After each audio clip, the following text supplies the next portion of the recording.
somebody's that desperate to give Pittsburgh a first-round draft pick and probably a high one for him to come coach their team. I think as long as that contract is going, and I don't know how many years he has left on his contract. I believe he had 2 more years left on his contract. I think he had next season and then maybe an option for the following season. Also, by the way, sorry about that. Technical difficulties. I unplugged my headset. I don't know how I did that, but I did. We kept going, man. I just picked up the fumble and we kept running.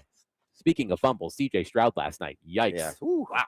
5 fumbles last night. 5 fumbles and they still win 30-6. Well, they only lost 2 of them. They only lost 2 of the 5 fumbles, but C.J. Stroud did fumble 5 times. What I was going to say, as Derek was filling in for me there, because Tomlin is under contract with the Steelers, a team would have to trade for him. And remember what the Broncos paid to get Sean Payton from the New Orleans Saints, a first-round pick and a second-round pick. So that's the compensation. That was the compensation to get Sean Payton from New Orleans to Denver. I would have to imagine it would take similar compensation for a team to acquire Mike Tomlin, which is a funny thing to say, right? Acquire a coach, but that's what it would probably take. I mean, well, that would put the Titans out of any consideration, right? Because they can't afford to give up those assets. They can't afford to do that. No, as absolutely much as they not. might really want Mike Tomlin, they can't. You can't give up your first or your second. No, you can't. You can't even give up a second. You can't give up a third. You can't give up a third. Hell, you can't give up nothing. But my next question is, how does this affect the attractiveness of the Titans job? Again, there are 9. Let me emphasize that again. Like Principal Rooney in Ferris Bueller's The Day Off. Ed Rooney. Yes, Ed Rooney. 9 openings. Pittsburgh, Tennessee, Baltimore, Cleveland, New York Giants, Atlanta, Arizona, Miami, and Las Vegas. Now, we were chatting about this before the show, Derek. Who the hell is going to be playing quarterback for the Pittsburgh Steelers next season? I think this is the end of the line for Aaron Rodgers, and what a way to go out if that is indeed the case for Aaron Rodgers. So who's playing quarterback for the Steelers? Who the hell knows? And that is the interesting thing, because a year ago we sat here and we kicked around the idea of Aaron Rodgers to the Titans. Yeah. And one of the things we brought to the table is if he's there for a year and that's it. So what's the ceiling? So how would you grade the Aaron Rodgers project with the Steelers? It's a decent grade. He got him to the playoffs. Yeah. It wasn't a complete debacle like the Jets thing was, but there was a limit on I think it was the max probably that he could take them. And now they're back to square one on who's the next quarterback. Well, I think they have Mason Rudolph still, so come on down. Will Howard, I believe, is also there. But what we were talking about, Derek, is no, the Steelers don't have a quarterback. The Titans do have a quarterback in Cam Ward. But the Steelers are going to be looking for their 4th coach since 1969.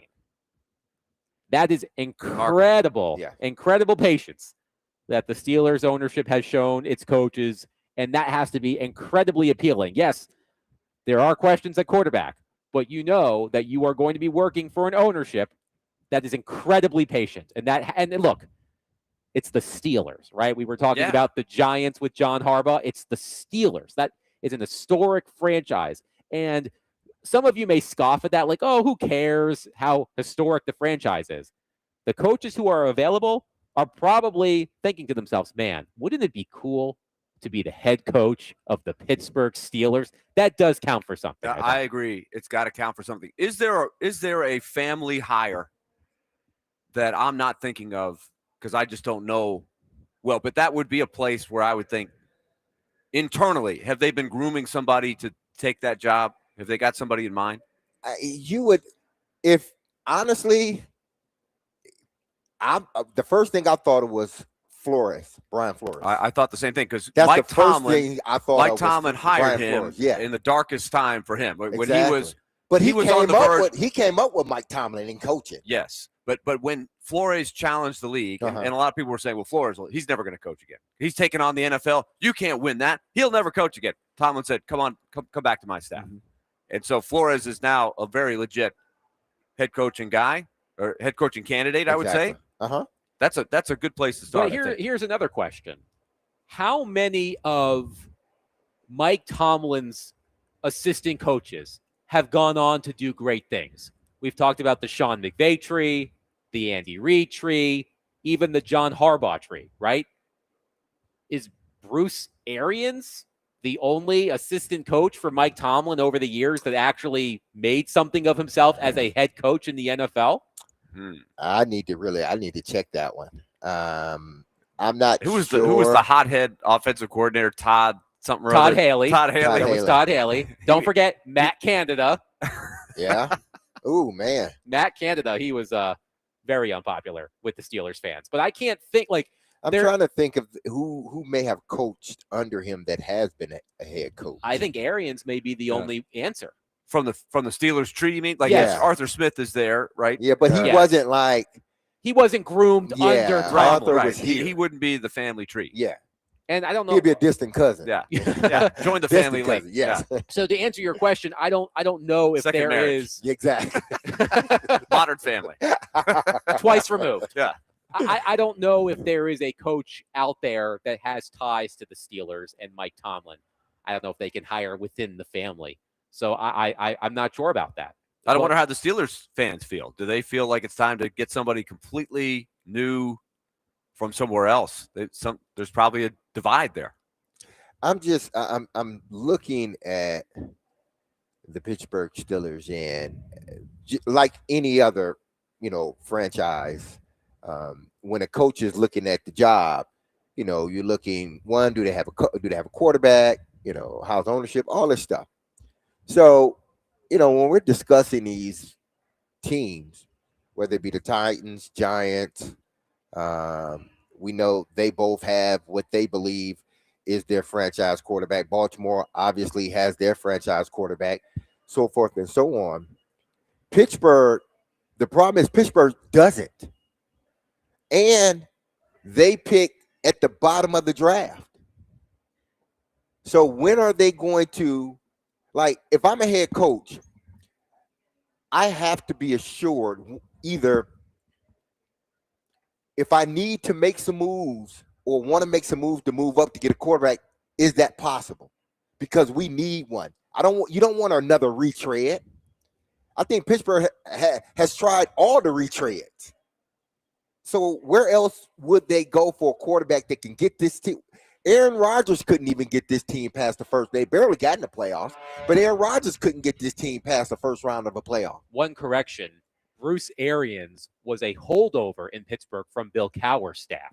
So Mike Tomlin, he goes back that yes, far. Mike Tomlin inherited Bruce Arians. Yeah. So you could make the argument that a Tomlin assistant coach has never gone on to become an NFL head coach. Well, Tomlin was an assistant for Bill Cowher, right? So I guess that's a part of the tree, and you just go up. Perhaps. But I'm really fascinated. We've been talking about the allure of the Ravens job. I am fascinated by the allure of the Steelers job as well. 615-737-1025. Our phone and text lines are driven by WilsonCountyHyundai.com. Your reaction to the Pittsburgh Steelers and Mike Tomlin, no longer married. Mike Tomlin steps down after 19 non-losing seasons for the storied franchise. How does it affect the Titans head coaching search? Not so much if Tomlin is a candidate, because as I said, you would have to trade for him because he's still under contract with the Steelers. Mm-hmm. But how it affects the available coaches, the attractiveness of the Titans job, I think you knock it down a rung because the Steelers are going to go to the top of the list or near the top of the list. 615-737-1025. We'll take your reaction and continue the conversation coming up next. Preds fans, Smashville Live returns tomorrow night at 6 p.m. on 1025 The Game, live from Brewhouse South in Cool Springs. Meet your Predators players up close and personal and also get autographs and pictures. The player guests tomorrow night, Ozzy Weisblatt and Reed Schaefer. That's Ozzy Weisblatt and Reed Schaefer tomorrow night at Brewhouse South in Cool Springs and only on 1025 The Game.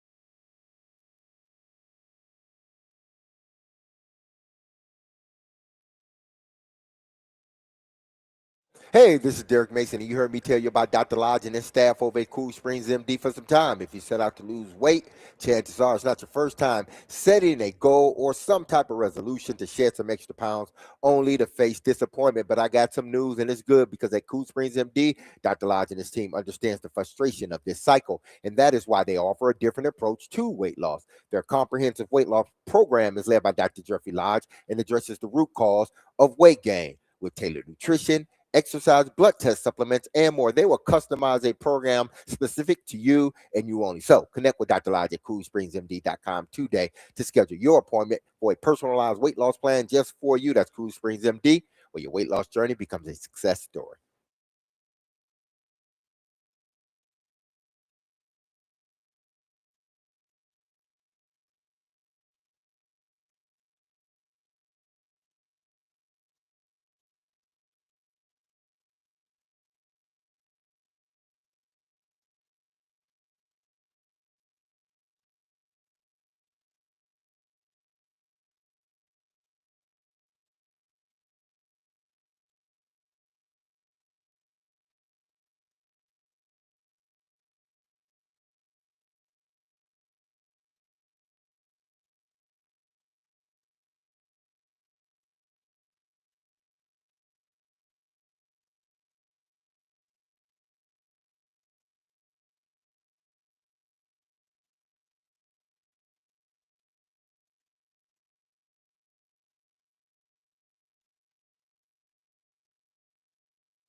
I mean, this league has changed a lot in my 21 years. You know, when you hear a conversation about the Mike Tomlins of the world, Matt LaFleur's of the world, those are just two that kind of I played for. And when I first got in the league, there wouldn't be conversation about whether those guys were on the hot seat. You know, but the way that the league is covered now, and the way that there's snap decisions, and the validity given to the, you know, the Twitter experts and all the, you know, experts on TV now who make it seem like they know what the hell they're talking about. To me, that's an absolute joke. And for either of those two guys to be on the hot seat is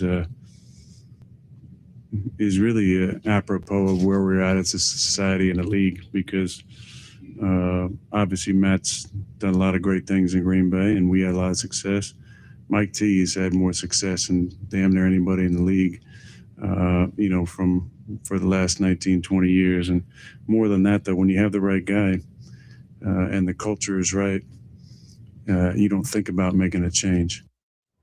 That was Aaron Rodgers last night after the Steelers lost 30-6 to the Houston Texans. The Texans advanced to take on the New England Patriots, and we will look at that matchup and the rest of the divisional round of the NFL playoffs. But since Aaron Rodgers said that, Mike Tomlin has stepped down after 19 seasons with the Pittsburgh Steelers, adding yet another opening.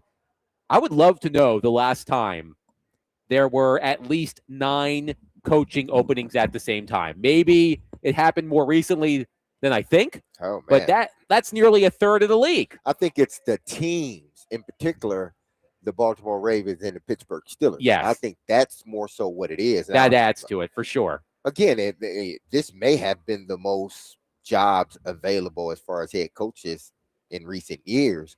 But like you said, it's not getting the attention that this is getting because, of the jobs that are available. And then, these young quarterbacks that are on these teams, which quarterback or which coach, is going to jockey to try to get, put themselves in a position to, have their next young franchise quarterback. And right now there's a few teams that think they have their guy. So you wonder where these coaches are going to go. But yeah, this Mike Tomlin thing and adding them in here, and you already had Baltimore and the Giants, which is an historic organization. I don't think you've had this many jobs with these names open at the same time. Josh on our text line, driven by WilsonCountyHunter.com, says, I'm still hoping Pittsburgh and Baltimore just swap coaches.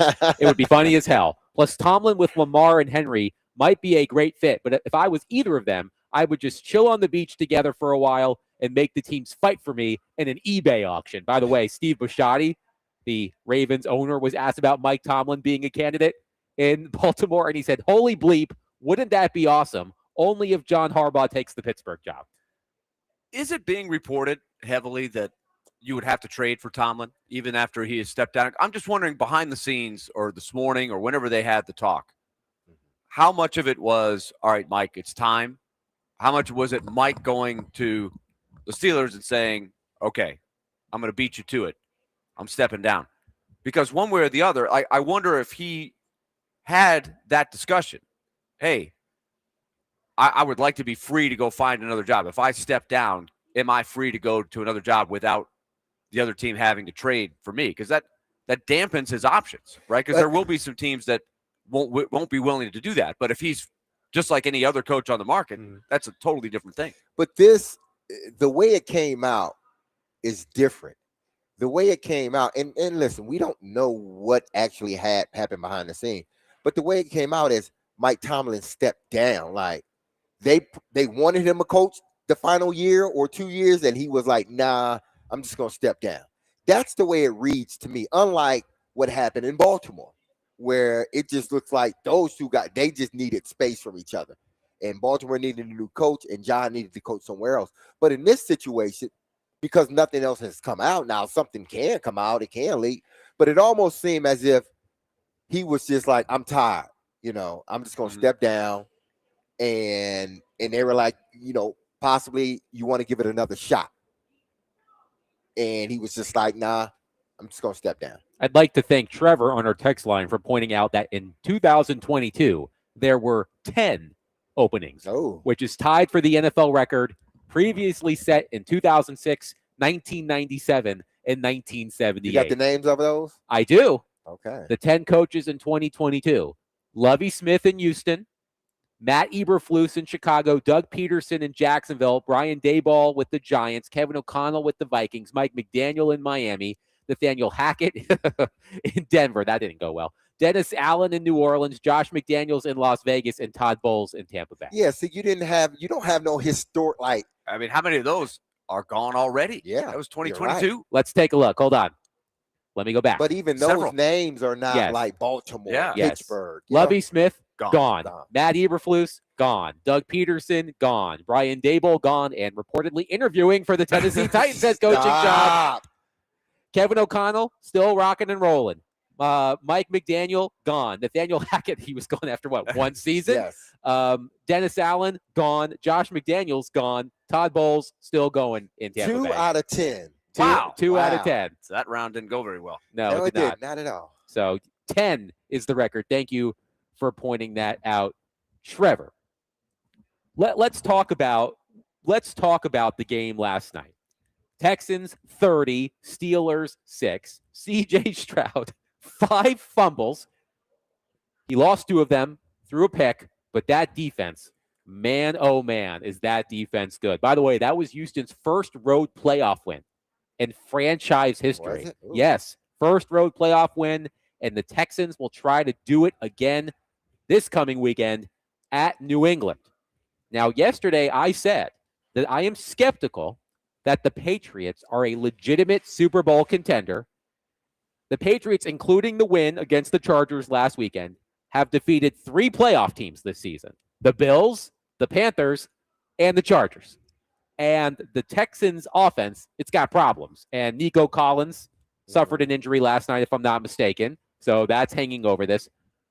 But I'm wondering if that Texans defense can carry them not just past the Patriots, but even further. That was, keeping in mind it's Aaron Rodgers and he's 45 years old, give or take.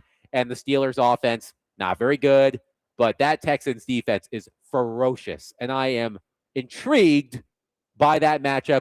I may be getting ahead of myself here, guys. We may have to do this for Take It to the Bank. I think the Texans could beat the Patriots in New England on whatever day it is, Saturday or Sunday. The early line is New England by 3. So I think the odds makers are siding with you a little bit there. The Steelers had a great opportunity with how Stroud started. And the fact that they only got 2 field goals. They were one of, they didn't get anything out of it. That was a killer. So clearly the Texans cannot do that in New England and win. They've got to get it together offensively. But as you pointed out, Adam, that's a nasty defense. That defense can get after it. That's going to be a slugfest. Nico Collins suffered a concussion last night. So yeah, you never know if he's going to clear protocol in time enough that he's going to be able to play this weekend. The Houston Texans are intriguing. They're interesting because they got this lights out defense and what you assume should be a really good offense, but they don't operate like a really good offense. They operate like an offense with a okay quarterback. Offensive line is okay at times, and the receivers are okay at times. And that's not the fact. Nico Collins is a number 1 receiver. Christian Kirk is a damn good receiver. CJ Stroud is a top 10 quarterback. They got players on offense. But it just seems like they would rather play it close and be cautious and allow their defense to stop people than to go out there and take the game. Every time I watch the Houston Texans, and they're playing someone tough, not the Titans this year or last year or something like that, because the Titans, they haven't been a good team. But when I've seen them play like one of the top teams, it's almost as if they go in with this slugfest mentality. And I know it because we did it. Here when I played with the Titans, we would do that. We would go in with this slugfest mentality. We're going to run the football, and we're going to play good defense. That's what we're going to do. How about your Ravens team? Same thing, Ravens right? was the same way. So I know that mentality. And it's almost like they feed into that, and they don't want to deviate from that whatsoever. They don't want to put a lot, even though we may think they're putting a lot on CJ Stroud. I don't think they want to put a lot on CJ Stroud. I think they want to run the football and play really good defense because he knows he has a championship defense. They have an okay offense right now. And if Nico Collins doesn't come back, a lot of the load now goes to Marks, the running back, and Christian Kirk. It is Joe Rexrod's understanding. And by the way, hi, Rexrod. Thank you for listening. It was Tomlin's decision to part ways, which is why the Steelers will seek compensation if Exactly. he tries to work before 2020. And that's what I was thinking. Like, they probably wanted him to finish it out, and he was just like, nah. So, which means he's going to be on television somewhere, probably. Chris on our text line says, who would want Tomlin? He quit on his team. He quit on his team. What about with 19 years? What about when they fire you, man? Who would want to coach for or nothing for that organization when they just fired a coach? I'm not talking about Pittsburgh. I'm just saying in general. I mean, look, I am not a Steelers fan. 19 years is incredible longevity. It doesn't happen. I actually believe, if I recall correctly, that Tomlin was the longest tenured head coach across all North American major professional sports, so including the NBA, the NHL, and Major League Baseball. That's incredible. And it just felt like it was time.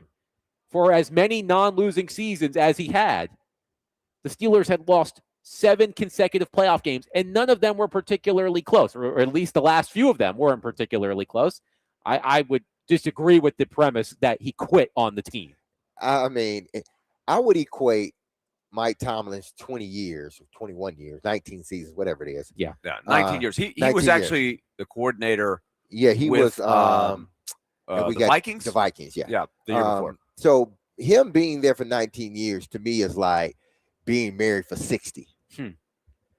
It's just like in a 67 years. Yeah, you last. Yeah, that's just time. He's lasted that. You don't see that, and I'm not sure if you will see that again. 20 years at a place, 19 seasons. Man, it's a long time. Incredible. Let's see here. Keegan on our text line says, I can't help but imagine Brian Flores as the new Steelers head coach. Might be way too similar to Tomlin to hire him, but he just fits everything about that building to a T. Yeah, and Cowher was like Chuck Noll. Tomlin had a little bit of Cowher in him. So it's a mold. They got a mold that they're looking for. They got a prototype that they're looking for. Everybody has a type. Don't let nobody tell you that. No, I don't have a type. Everybody has a type, okay? Yes. But what I'm saying is Pittsburgh Steelers, just look at their 3 coaches. They all they're similar in ways on how they coach. Do you think the 4th one is going to be any different? I don't think so. I think it's going to be a defensive-minded coach. It's going to be a leader.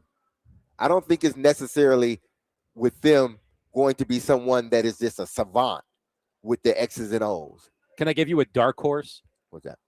For the Steelers job? Why don't I do that on the other side? 615-737-1025. Our phone and text lines. Yes. Our phone and text lines are driven by WilsonCountyHunting.com. Also, I have a soft spot for Mike Tomlin, the pride of the tribe of William and Mary. Shout out. Williamsburg, Virginia. 615-737-1025. We'll continue the conversation coming up next. We are live at Bridgestone Arena, where the Predators will take on the Oilers. David James is back at our Busy Bee Plumbing, Heating, and Air Conditioning Game Nashville studios, home of the $99 yearly Beehive membership, where the buzz is always about great service.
D-Mace, Vingan, and Donick 1025. The Game, Willie Donick, Derek Mason, Adam Vingan. Let's go to our phone line, driven by WilsonCountyHunter.com, and welcome in Gary. Gary, thank you for calling. Please go ahead. Yo, Black and Gold Steeler Nation here. What I'm learning about an NFL coach is kind of like Jesus Christ, is that you're not welcome in your hometown. Living in that, you guys hated Vrabel, thought he was the worst coach ever.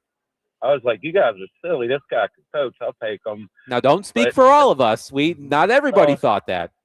Your former employee thought it big time. Whatever he's doing now, selling hot dogs or whatever.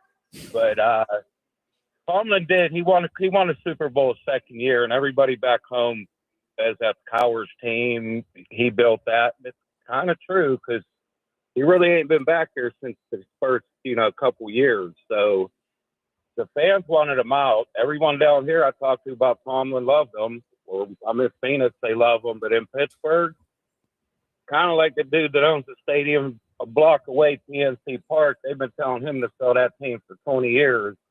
So sometimes you just don't get love where you live at, but you get love when you get out of town. So that's all I'm saying. Thank you for the call, Gary. I'm going to give you my dark horse. Yes. For the Steelers opening. Who's that? Marcus Freeman. No. Nope. Not even a consideration. Nope. Notre Dame head coach, by the way. Yes, but nah. Nope. Yeah. That's just me. Nah. Okay. Willie, any thoughts? Nah. I think at this point, Freeman. Nah. I'll believe that when I see it. Yeah. Anywhere in the NFL. You know who would have a say about that? Bavakwa. I guess so. Yes. He would have something to say about that. Bavakwa. As we've discussed, I'm not putting Mike Tomlin in the pool of candidates because of the fact that it's going to require a team to trade for him because he's still under contract with the Steelers. The Steelers retain his rights. It took a first-round pick and a second-round pick for the Denver Broncos to acquire Sean Payton from the New Orleans Saints. So I'm not even thinking about it like, could Mike Tomlin be in the running for the Titans job? The Titans don't have you can't trade draft picks for a coach. I'm sorry. You just can't do that. But I am wondering now as we refresh the openings. Well, let me ask you this question, Derek. Yes. Which job is more attractive, Pittsburgh or Baltimore? Oh man, I would say it's Baltimore. No question. No question. They have their quarterback. Pittsburgh is still looking for their quarterback, and they've been looking for a quarterback since Ben Roethlisberger. So they have their quarterback. They have their running back for at least a year or two. They have receivers. They have tight ends.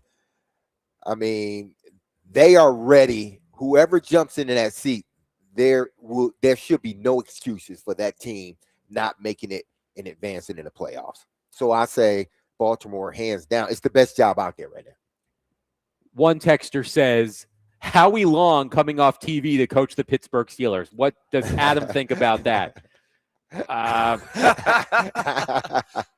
He would embody that toughness of the want to bring Terry Bradshaw along. Bring Terry. Has Howie Long ever coached? Am I missing this? No. Okay. He's been on that show for 30 years. Yeah. He did some television and then he went straight to television. I mean, if you've ever he coached played for a long time. Didn't he do some movies? He has done a couple of movies, I mean, if you've ever coached football at any level, you're probably getting a phone call from the Tennessee Titans at this point. If you coached a Pop Warner team in 2003, you're somehow getting an interview with the Tennessee Titans. Information gatherers. You got to get that info. Listen, you have to.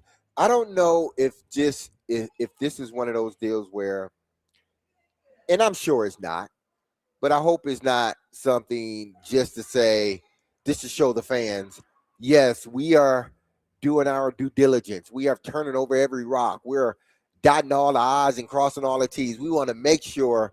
I hope it's not one of those deals because, again, like I said when this first started last week, if you know you ain't going to hire that dude, why are you even bringing him in? I get the whole Rooney Rule thing, but if you're not going to hire the guy, Why are you? But then I understand what you said. I think either you, Adam, said it or Willie. Well, it could be Fact finding. Yeah, for maybe an offensive coordinator job Yes. that we may have, or a defensive coordinator job. So I get that part, but man, it's just too many. They might as well. What did I say? Bill Belichick, Brian Billick, who else? Just pull a coach, Jimmy Johnson, interview him too. Paul Kaharski noted this on his website. The 4 previous times the Titans' job has been open during the Tennessee era, the team has officially interviewed 15 people total, including the coaches they hired, Mike Munchak, Ken Wisenhunt, Mike Malarkey, and Mike Vrabel. This search alone now exceeds the combined total of candidates interviewed across those 4 searches. I believe the number is now up to 18. So what are you trying to do? You trying to show everybody, hey, we're gonna interview more people. We interviewed 15 people the last time. We're gonna do 18 or 19 or 20. There's got to be some fatigue at some point. Like, who's coming in next? What's his name? Vingen? Where did he coach again last year? Forget why are we interviewing him again? Quickly, here is the list. Oh gosh, man. Listen to this list: Mike McCoy, Matt Nagy, Vance Joseph, Steve Spagnuolo, Lou Anarumo, Raheem Morris, Kevin Stefanski, Jason Garrett, Jeff Hafley, Arthur Smith, Robert Saleh, Cliff Kingsbury, Jesse Minter, Chris Shula, Mike McCarthy, Mike McDaniel, Jonathan Gannon, and Brian Daboll. And that doesn't even include the potential of John Harbaugh. This is where I am on the Titans coaching search, and you guys tell me how you feel about this. Call me when they whittle that list down. We'll bring up the fact that, hey, Brian Daboll's getting an interview. We'll keep you apprised of the John Harbaugh situation. And there's been more reporting that the Titans are on the short list. But call me when we've got the second round of interviews and we can really dig into the actual potential head coaches. I know Teron Davenport yesterday said that Jason Garrett is a legitimate candidate for the Titans head coaching job, and I admire and respect Teron Davenport, but I am not going to dig into Jason Garrett's coaching resume and try to sell it to you because I don't think that's going to happen. You feel like some people with an NBA. Just tell me when they start the second half of the season or the playoffs. Then I'll watch. Rick says, did Tim Hasselbeck get a call from the Titans? That's a good question. Exactly. We should ask him that. Yes. We should ask him that. Tim, I know you're listening. Yes, Tim. Are y'all at practice? No, they don't have practice. It's not football season. For them anyway. Hair Metal Henry says, make fun all you want, but this Titans coaching search is way faster than my wife picking out items at the store based on nutritional value stickers. Hey, listen, you're going to appreciate that, okay? Don't mess with your wife and her picking stuff out like that. She's trying to keep all y'all healthy. You think I mess with my wife? Oh, definitely not. I know you don't. After all of the Diego Pavia's mom stuff? Oh, heck no. I'm still in the doghouse. Here's an interesting question. Randy says, which team makes the first coaching hire? Again, oh, wow. The 9 openings: Pittsburgh, Tennessee, Baltimore, Cleveland, the Giants, Falcons, Cardinals, Dolphins, Raiders. Which makes the first and which makes the last? It's a good question. Ooh. And I would have a related question in there. Is everybody going to wait until Harbaugh chooses his spot? And that's what I'm saying. So it's like whoever Harbaugh decides, and then everybody, the dominoes will start to fall. Yeah. But right now, I'm sure there are teams, at least we know 4 of them, or 3 or 4 of them that he's interested in himself. And then you take the other teams. Are they waiting to see what Harbaugh does, or do they understand? Well, he doesn't want to come here, so we're gonna pick from the other guys that are on the list, not Harbaugh. I'm gonna go out on a limb, and I don't know why I'm saying this, but I'm just gonna put it down. The first team to hire a coach will be the Arizona Cardinals. I don't know why. I'm just gonna pick the Cardinals. You think it's gonna be the Cardinals? I hope it is the Titans. I really do, because if it is the Titans, I think they would have gotten the person that they believe is the best coach, and that would be Harbaugh. Yeah, I think. Rick says, I'm surprised Eddie George didn't get a call. I guess he talked bad about the ownership in the offseason. That hurt. Remember, he gave that interview to Mike Organ about the state of the franchise and all of the constant turnover and everything like that. Eddie George did interview with the Chicago Bears. Yeah, last year. So who knows? Eddie might have gotten the call. Trent Dilfer is back in town. He's coaching Lipscomb Academy again. Maybe Did they- Trent Dilfer got a Did they call. interview Trent? Who the hell knows?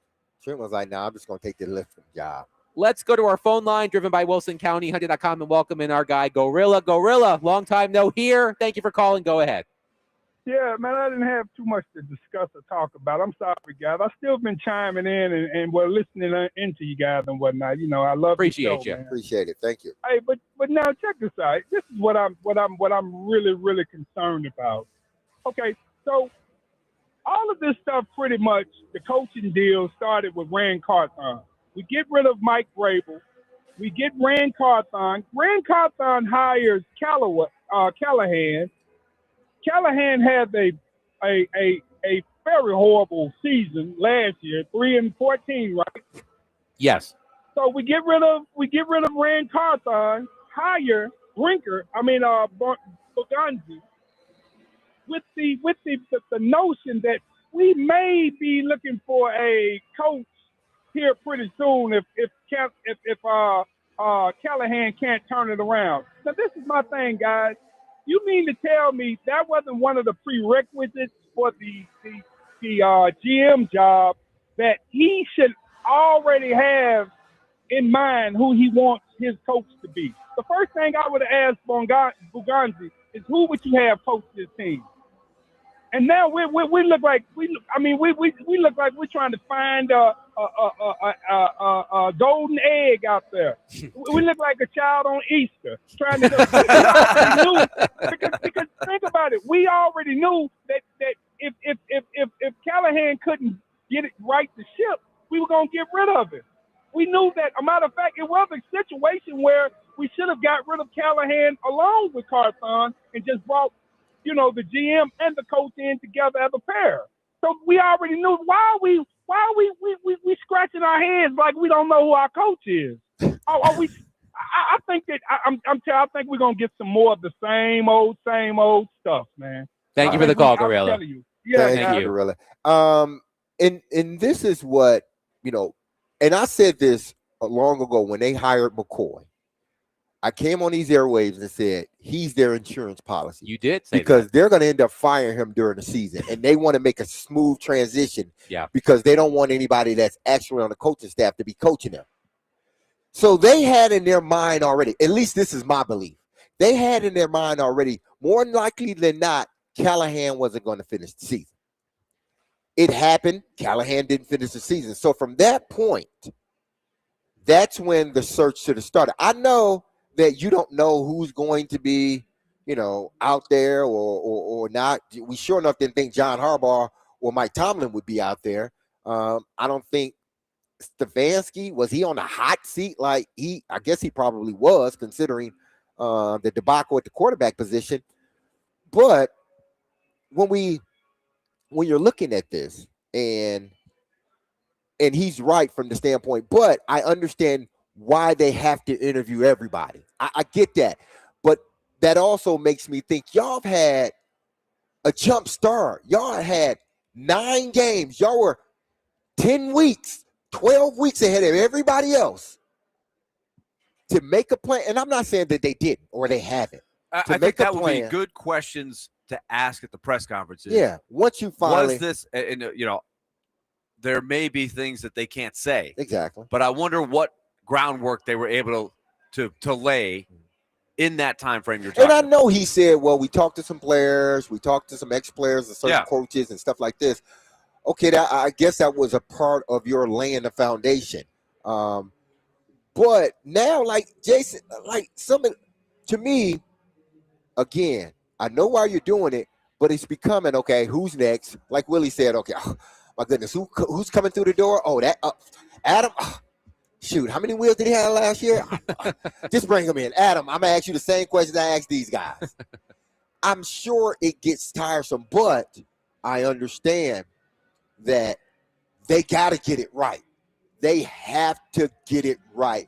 So if it's prolonged a little bit, I'm going to complain about it because I'm going to complain about it. But I understand that they got to get it right. So if you need to interview 500 more people, you just better get it right when you finally decide on a coach. I mean, to be fair, Derek, sports talk radio is mostly about complaining. So you are right to complain. 615-737-1025. We'll take your thoughts on Mike Tomlin stepping down in Pittsburgh, how that affects the Titans coaching search. We will continue that conversation. But coming up next, let's focus on the Titans roster. And I know that there are some huge holes that the Titans have to fill on their roster. But there's one position I'm wondering about, we all are wondering about. It's not wide receiver, and it's not edge rusher. And how much of a priority should that position be this offseason? We'll discuss it next. 615-737-1025. Willie Donick, Derek Mason, Adam Vingan, 1025 The Game.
Mace, Vingan, and Donick, 102.5. The Game. Willie Donick, Derek Mason, Adam Vingan, and David Janes here with you. We are live at Bridgestone Arena, where the Predators will host the Edmonton Oilers tonight. 7 o'clock puck drop, 6 o'clock pregame, right here on 102.5. The Game. Barry Trotz will join us in 1 hour for our weekly chat.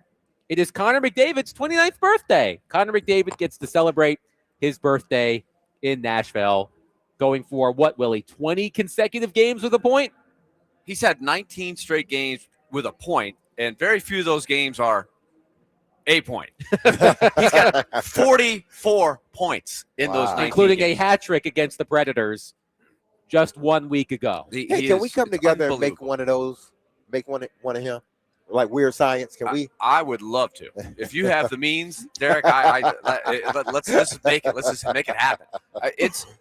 It's going to be a treat for if there are people coming tonight that have never seen Connor McDavid Or Leon Draisaitl, but especially Connor McDavid. But Leon Draisaitl is a great player. But Connor McDavid is A freak of so nature. unique the way he goes. Like nobody moves like him. Nobody. You may have never seen a hockey game before, and you would be like, now that guy looks like he's pretty good. He looks like a hockey player. Yes. So we'll He's just see. amazing. But we can't take for granted the greatness of this guy. So happy birthday, Connor McDavid. It's never a bad thing to celebrate your birthday in Nashville, Tennessee, as many of you know. And we will be joined by Barry Trotz in 1 hour right here at Barrel House inside Bridgestone Arena. Trevor Maddich will join us in roughly 20 minutes for his weekly chat as well. But let's put the coaching search to the side for just a moment, and let's look at the Titans roster. And the Titans roster needs a lot of work. And if you were putting together a to-do list of what the Titans need to do with the roster this offseason, a lot of you would have at number one, find a top-flight, number one caliber wide receiver. Others would have find an actual edge rusher. But I'm wondering about, and we've all been wondering about, guys, one other position, and that's running back. Because the Tennessee Titans, when they were their most successful, the run game was their identity. And yes, they had Derrick Henry. But during all of those great Mike Vrabel years, they had an outstanding run game that played into the play action part of the game. And we've been wondering where that should be on the priority list for the Tennessee Titans this offseason. Tony Pollard is still under contract. And to Tony Pollard's credit, he had a really strong end of the season. He did reach 1,000 yards. He averaged precisely 100 rushing yards per game over his final 5 games of the season. But it sounds like the Titans may part ways with Tony Pollard, and I'm not that confident in Tajay Spears to be the lead dog. So I'm wondering what they do at running back. And there is one prize at running back in the NFL draft, and that is Jeremiah Love out of Notre Dame. And we'll talk to Trevor about Jeremiah Love because he knows a thing or two about Jeremiah Love being a college football analyst. But, Willie, I'm just wondering, on the list of priorities, running back is not at the top of the list.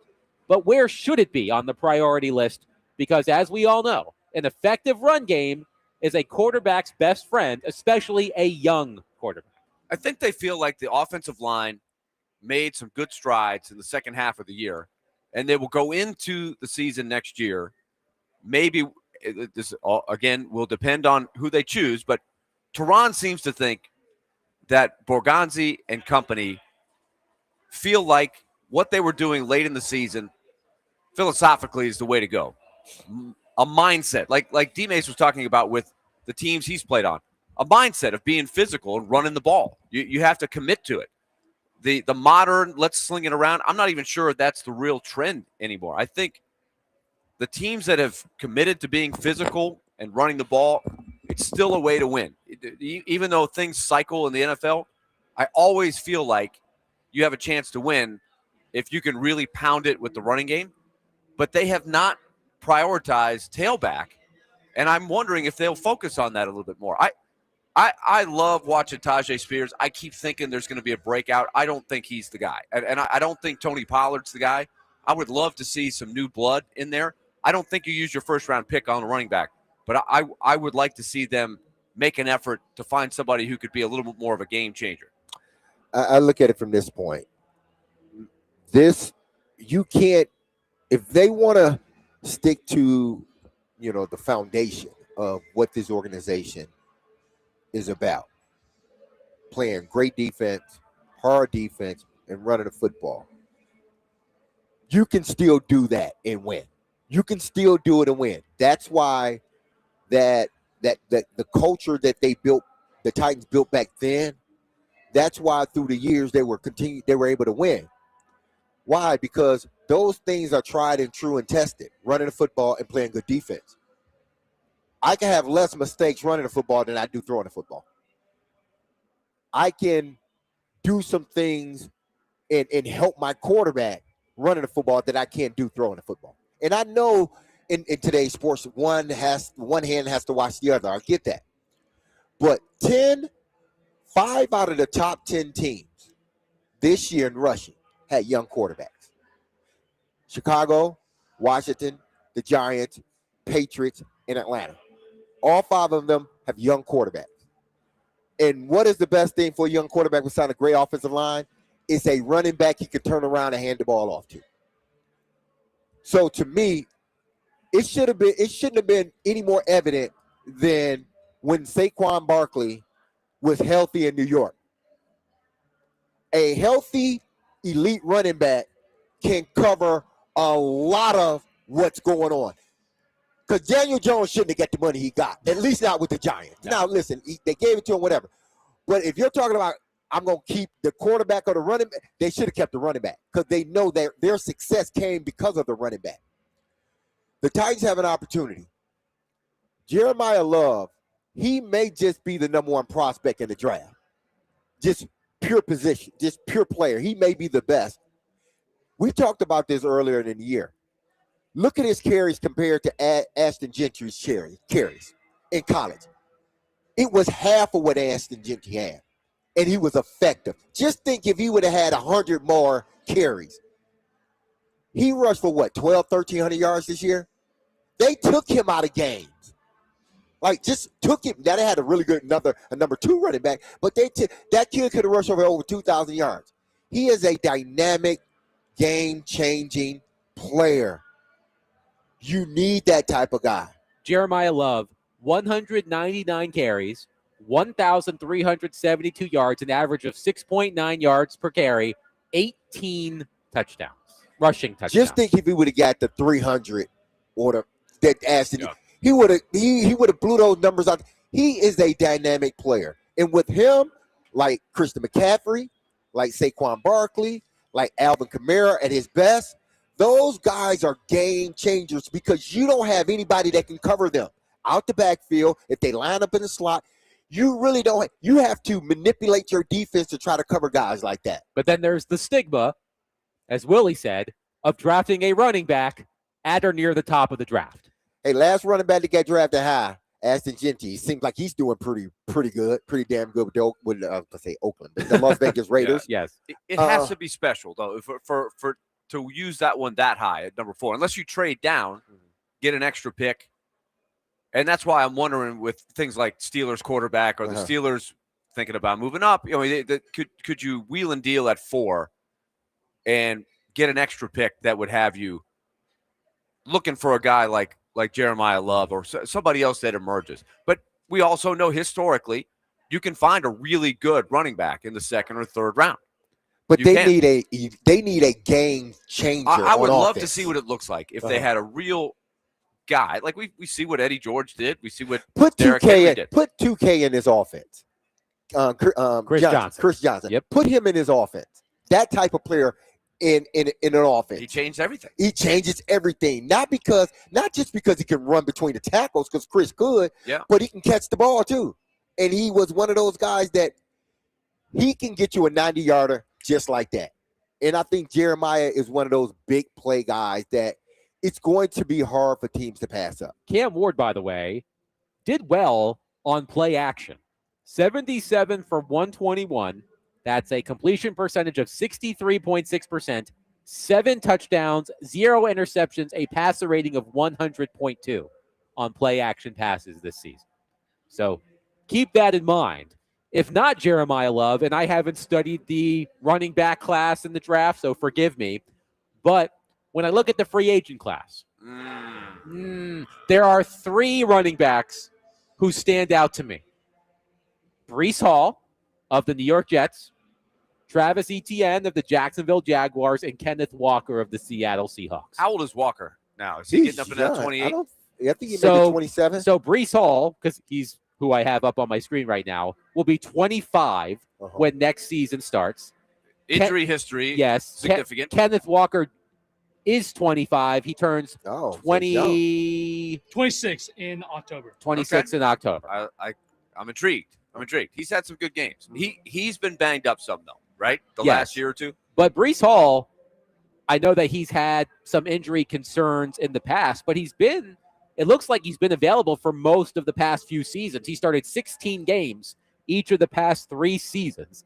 This season with the Jets, 243 attempts, 1,065 yards, and 4 touchdowns. He's also, a threat to catch the ball. He has 9 career receiving touchdowns as well. So why are the Jets who have he may price himself out. He may price himself out of too much They talent. got too much talent. The Jets got too much talent. They might. It is a fair question. Like, why would they let a 25-year-old go who's got pretty good production?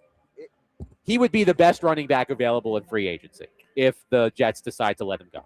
So he's still under contract? No, he's a free agent. Well, he ain't going to sign back with the Jets. Why would I sign back with the Jets? It ain't about the Jets letting him go. He's gone.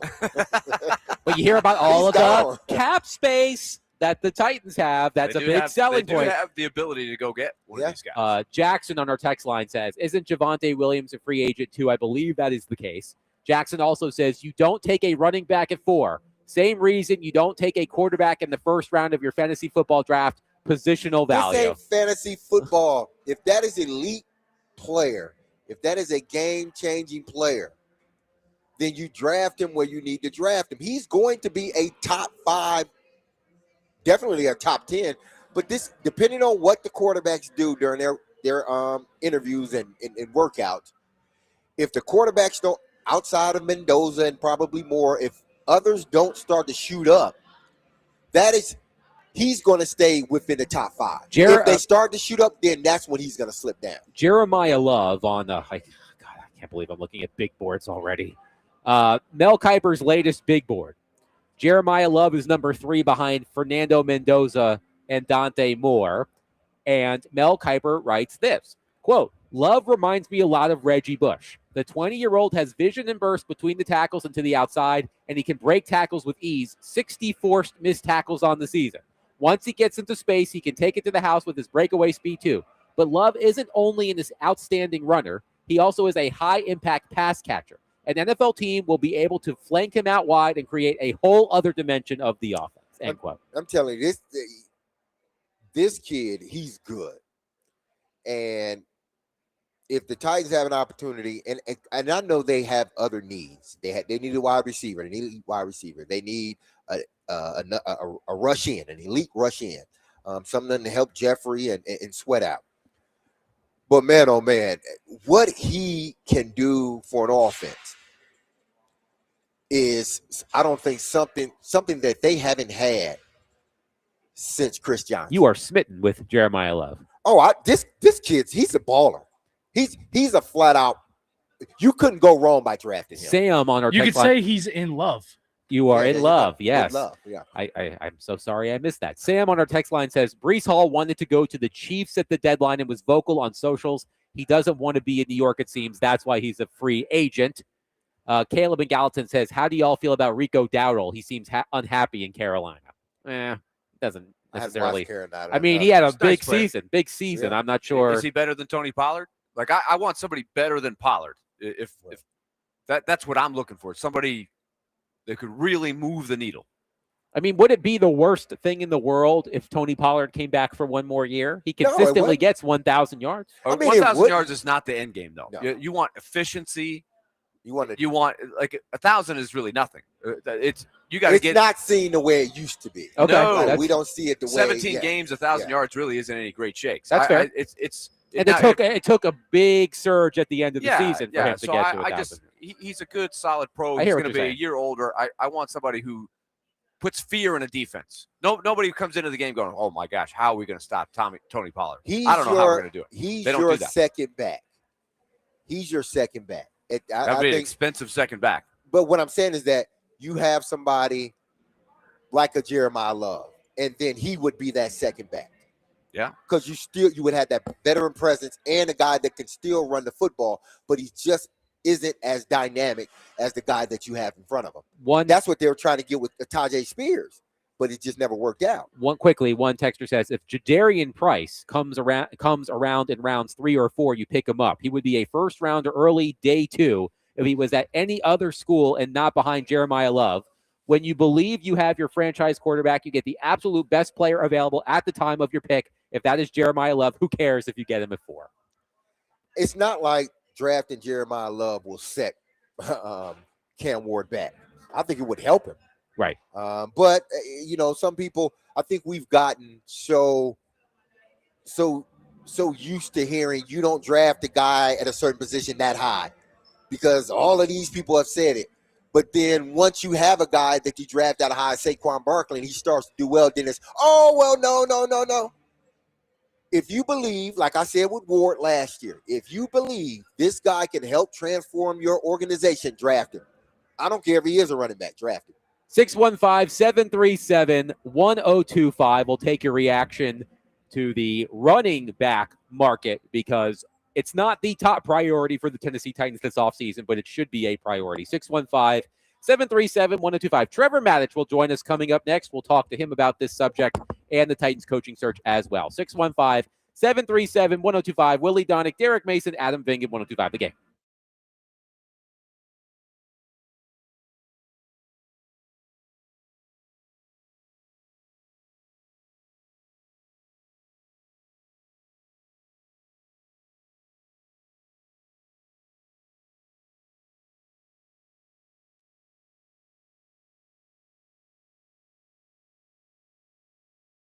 Hey, this is Derek Mason. If you injured yourself in a motorcycle accident, go to Law Tigers for your free case evaluation. I'm trying to pull this up. I'm sorry, my computer is not acting the way it needs to act right now.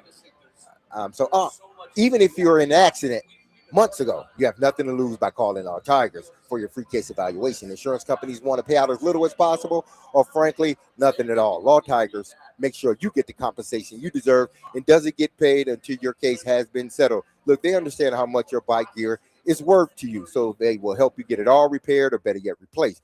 Law Tigers is the resource the motorcycle community turns to when it needs. So whether it's to support you at an event or if they see you broken down on the side of the road, with Law Tigers, you'll never ride alone. So call 1-800-LAW-TIGERS or visit lawtigers.com. Law Tigers is powered by Freeman and Fuson, and you can find them in Nashville, located at 2126 21st Ave South. Law Tigers, Tennessee's motorcycle lawyers.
Fingan and Donick, 102.5 The Game. Let's go to our phone line, driven by WilsonCountyHyundai.com, and welcome in our friend Trevor Mattich, who is brought to you by Houston Clinic Orthopedics, when experience matters. So, Trevor, we were just having a discussion about the running back position and where it should be on the priority list for the Tennessee Titans this offseason. We know it's not at the top, but we were talking about Jeremiah Love. And as you well know, there is a stigma, it seems, about drafting a running back as high as the Titans have in terms of they have the number 4 pick. A lot of people don't like the idea of drafting a running back that high. But Jeremiah Love, compared to the other running backs in the draft, seems like he is head and shoulders above everybody else. So let me ask you this. Would it be a reach for the Titans to draft Jeremiah Love with the number 4 pick, and how could he impact the Titans offense? Reach, I don't know. It wouldn't be a reach. He's worthy of being picked that high. The question is, should you take a running back that high? And generally speaking, I think that the answer would be no, because you can typically put together a pretty good running back room by having solid, dependable guys. You know, you got a big power runner and you got a faster guy on third downs, and rotate them in and keep them fresh. And you can have a running back room that operates at a pretty high level doing that. The reason why I don't think that applies to this particular one, Jeremiah Love, is because he is more like Reggie Bush than a typical running back. You go back to Reggie Bush, and they would move him all around, college and pro. He'd play running back. He'd move into the sort of an H-back position. He'd go slot receiver, wide receiver. They'd put him in motion. He could do any of those things.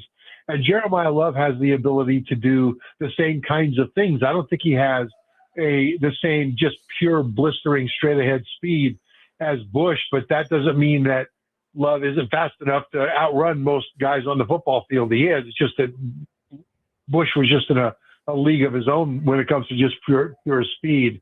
Love's a little bigger. He's about 10 pounds bigger, but he has breakaway speed to take it to the house, and he will do that in the NFL as well. And the fact that he can do so many things at such a high level, he allows an offensive coordinator to get matchup advantages any given play. I mean, it's just amazing what he can do. Now, what other running backs in this draft can do that? I mean, you might be able to say Jadarian Price, who's also at Notre Dame, who a lot of people have as the second best running back, has similar skills, but Love is just super fast. And so coming back to sort of the big picture view, would you take Jeremiah Love that high? The question is, knowing what you know now about Saquon Barkley, would you take him that high? Knowing what you know about Christian McCaffrey, would you take him that high? Because Jeremiah Love will be a very similar talent to those two guys. I think they're different styles, but I think that from a standpoint of impact on the game, you're looking at potentially getting yourself another Saquon Barkley or especially a Christian McCaffrey.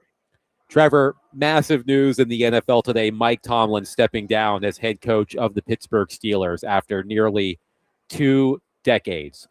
Which job to you is more attractive? The Pittsburgh Steelers or the Baltimore Ravens, and why? I think the Ravens is more attractive right now. And the reason is that they've got a quarterback in place. They've got talent in place to be able to make noise in the playoffs. They just need to put it together and get it done. And especially the quarterback, Lamar Jackson, needs to show that he can be an MVP caliber player in the playoffs, not just in the regular season, which he has done a number of times, of course. I think the Steelers are incredibly attractive, in part because if you're a head coaching candidate, that the Steelers aren't going to give you 2 or 3 years and fire you if you don't get the thing turned around the way they want it. The Steelers have a history of great patience at the head coaching position, but then again, so do the Ravens with John Harbaugh. So I think you've got a similar situation with both organizations, that you know that you're not going to have the rug pulled out from you. But the Ravens, I think, are more ready to win now. Now, having said that, the Steelers beat them in basically a win-or-go-home situation to win the division and make the playoff. But overall, I think right now Baltimore would be the team that you are more likely to be able to have success in, especially because the Steelers organization, and how much of this is Mike Tomlin, I don't know, but certainly the whole organization has failed to get the quarterback position right over the course of a number of years here, having brought in big-time veteran free agents. They picked Kenny Pickett in the first round of the draft. They had a young first rounder at quarterback. They still haven't gotten the quarterback situation squared away. And that's not just a new head coach coming in and picking the right guy. That's an organizational thing, whereas the Ravens are already set at the quarterback position. We'll talk with Trevor Maddich, ESPN analyst, both football, both NFL and college football. Trevor, let's jump over to college football. The Indiana and Oregon game. Were you surprised how that game went? And is Indiana that good? You know what? I am surprised that the score was what it was, Derek, because it was just an absolute obliteration on the scoreboard. But when you look at how that happened, it was in part an uncharacteristic Oregon meltdown. I mean, Oregon was, they gave up 56 points, 28 of those points by Indiana, 4 touchdowns, came on 31 total yards by the Indiana offense. There was a pick six, and then because of 2 turnovers and then a blocked punt, Indiana had touchdown drives of 21 yards, 7 and 3. That's 4 touchdowns total, 31 yards, and now it's a blowout. And so I think it wasn't characteristic of what I think we'd see if we saw that game played 5 more times. But, hey, Indiana made the plays and Oregon didn't, so you have to give them credit. And I think Indiana is that good, but it's not because they're that much more talented. I mean, when you look at NFL talent, they're not. I mean, SportsCenter had a graphic they put up on the wall when I was waiting backstage a couple of days ago to go on and do my hit, and I took a picture of it because it was just incredible. It's like the last 3 teams that Indiana beat, Ohio State and Alabama, both had over 50 4- and 5-star recruits on those rosters. Miami, which they'll face in the championship game, has over 40 4- and 5-star recruits on the roster. Indiana has 8.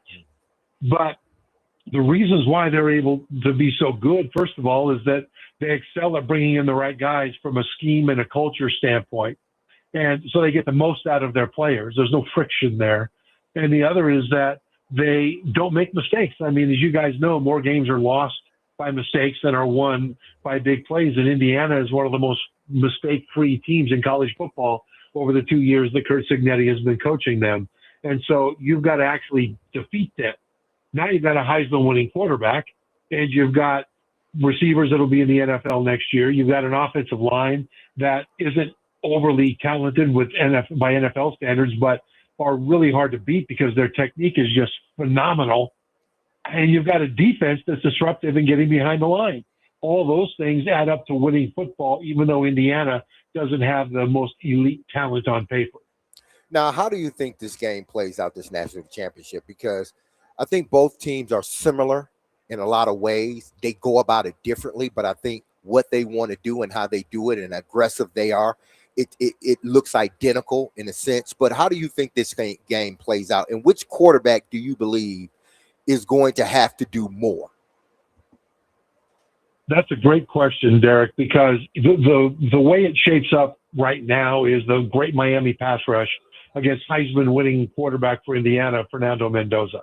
And that may well be the key matchup. But for Miami's terrific front seven with at least 2 first-rounders in this upcoming draft rushing the passer off the edges, they won't be able to rush Mendoza until they first stop the run.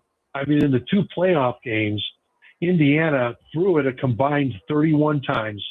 They ran it 90. Think about that. You've got the Heisman-winning quarterback, and you threw it 36 times to 90 runs combined over 2 playoff games. Now, part of that was because they jumped out to big leads against Alabama and against Oregon. But Indiana's not the kind of team that gets a big lead and then takes the air out of the football and tries to run it out by running the ball. Indiana wants to hammer you as mercilessly as they possibly can. And if you can't stop the run, they'll keep handing it off. And so the pass rush of Miami won't really matter all that much unless they can stop the run first. Now, if they're able to do that, then okay, let's go get after the passer and see if they can beat that terrific offensive line of Indiana, which I think they'll probably be able to do because they're such good pass rushers. But the game to me, it's sort of counterintuitive, isn't going to be great pass rushing for Miami against great passing of Indiana. It's going to be how those pass rushers stop the run, because if they don't do that, they're going to lose. Trevor Maddich is with us from ESPN. Trevor, I want to ask you about the AFC Final Four, if you will. Two really intriguing matchups where I could see any of the four teams ending up in the Super Bowl.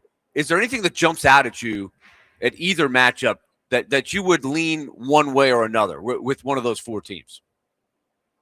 Well, I would think in the AFC you're talking about. Just the AFC, yeah. To me, it's going to be really interesting to see how the Patriots and Texans go, because Drake May at quarterback has had an all-timer of a year. I mean, he has been absolutely incredible. But when you look at his schedule, he's gone up against one of the weaker schedules in the NFL, maybe one of the weakest by some metrics from a standpoint of the defenses that he's faced. And all of a sudden now he's got the Texans that arguably are the best defense in the NFL with one of the best pass rushes.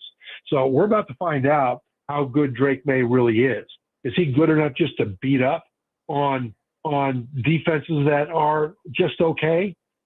Or is he good enough to actually move the ball and score points and win a playoff game against a truly elite defense? And I can't wait to see how May performs against these Texans. How surprised are you, or how surprised should we be, that the Bills are a slight favorite at the number 1 seed Broncos? Yeah, it's just kind of weird because the Bills have been so up and down. I mean, if you take Josh Allen, their quarterback, off of that team, are they in the playoffs? I mean, do you think they're in the playoffs if not for Josh Allen? I don't think so.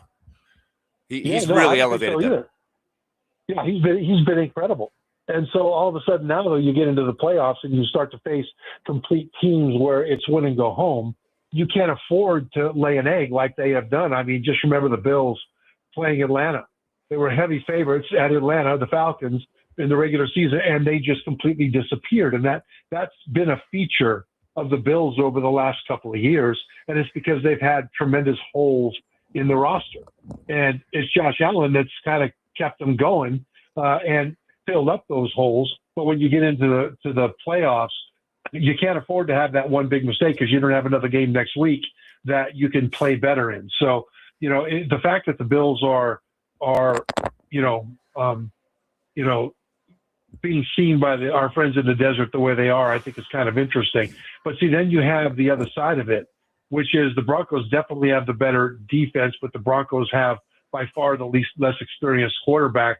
And the thing about Bo Nix is that he is a master at performing the tasks that Sean Payton is asking him to do. In other words, Payton knows what he does well, which is make quick decisions, get the ball out on short passes right now. But when you start to take those away, he starts to get far less capable and far less effective. And the Bills will know that. And so I don't think the Bills will try to cover the whole field. I think they'll come up and then take away the short passes and the ones about 10 to 12 yards down the field and just live with it if Nix can throw the ball deeper down the field, because, their biggest advantage is quarterback on quarterback, and they've got to take away what Bo Nix does best. Trevor Maddich has been our guest on D-Mace, Vingan and Donick. He joins us every Tuesday and is brought to you by Houston Clinic Orthopedics, when experience matters. Trevor, as always, a pleasure. Thank you for your insight. We'll catch up next week. Thanks, guys. 615-737-1025. We'll take your reaction to what Trevor had to say about the NFL, the college football championship game next Monday, right? Yes. The 19th. That'll be a good game. But coming up next, the Predators back in action tonight. Barry Trotz will join us at the top of the hour. But I do want to talk about the Predators before we get to Barry Trotz, because this is a huge week for the Predators. I feel like I'm saying that every week, but there is a specific reason why I think this is a huge week for the Predators, and I will tell you why. Coming up next, 615-737-1025. Willie Donick, Derek Mason, Adam Vingan, 1025 The Game.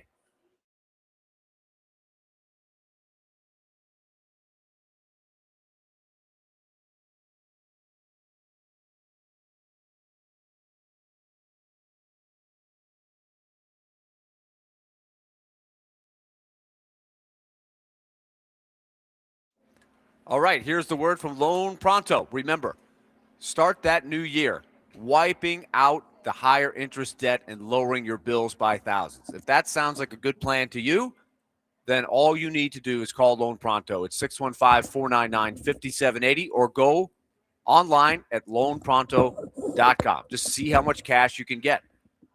Just call right now. There's no hard credit pull up front. You probably won't even need an appraisal. But they can tell you what mortgage rate you can qualify. They've been delivering the lowest rates in years. So this is going to improve your situation, especially if you have one of two things or both. A higher mortgage rate you got stuck with a few years ago when the rates were a lot higher, and or if you need some cash out of your home's equity. Remember, Loan Pronto is ready for you with the Rapid Equity Loan Program. 615-499-5780 or loanpronto.com. Equal housing lender, NMLS 166-1781, APR for well-qualified buyers. Visit NMLSconsumeraccess.org.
D-Mace, Vingan, and Donick on 102.5 The Game. That's Tim McGraw. But tonight you can get a Dirks Bentley limited edition bobblehead.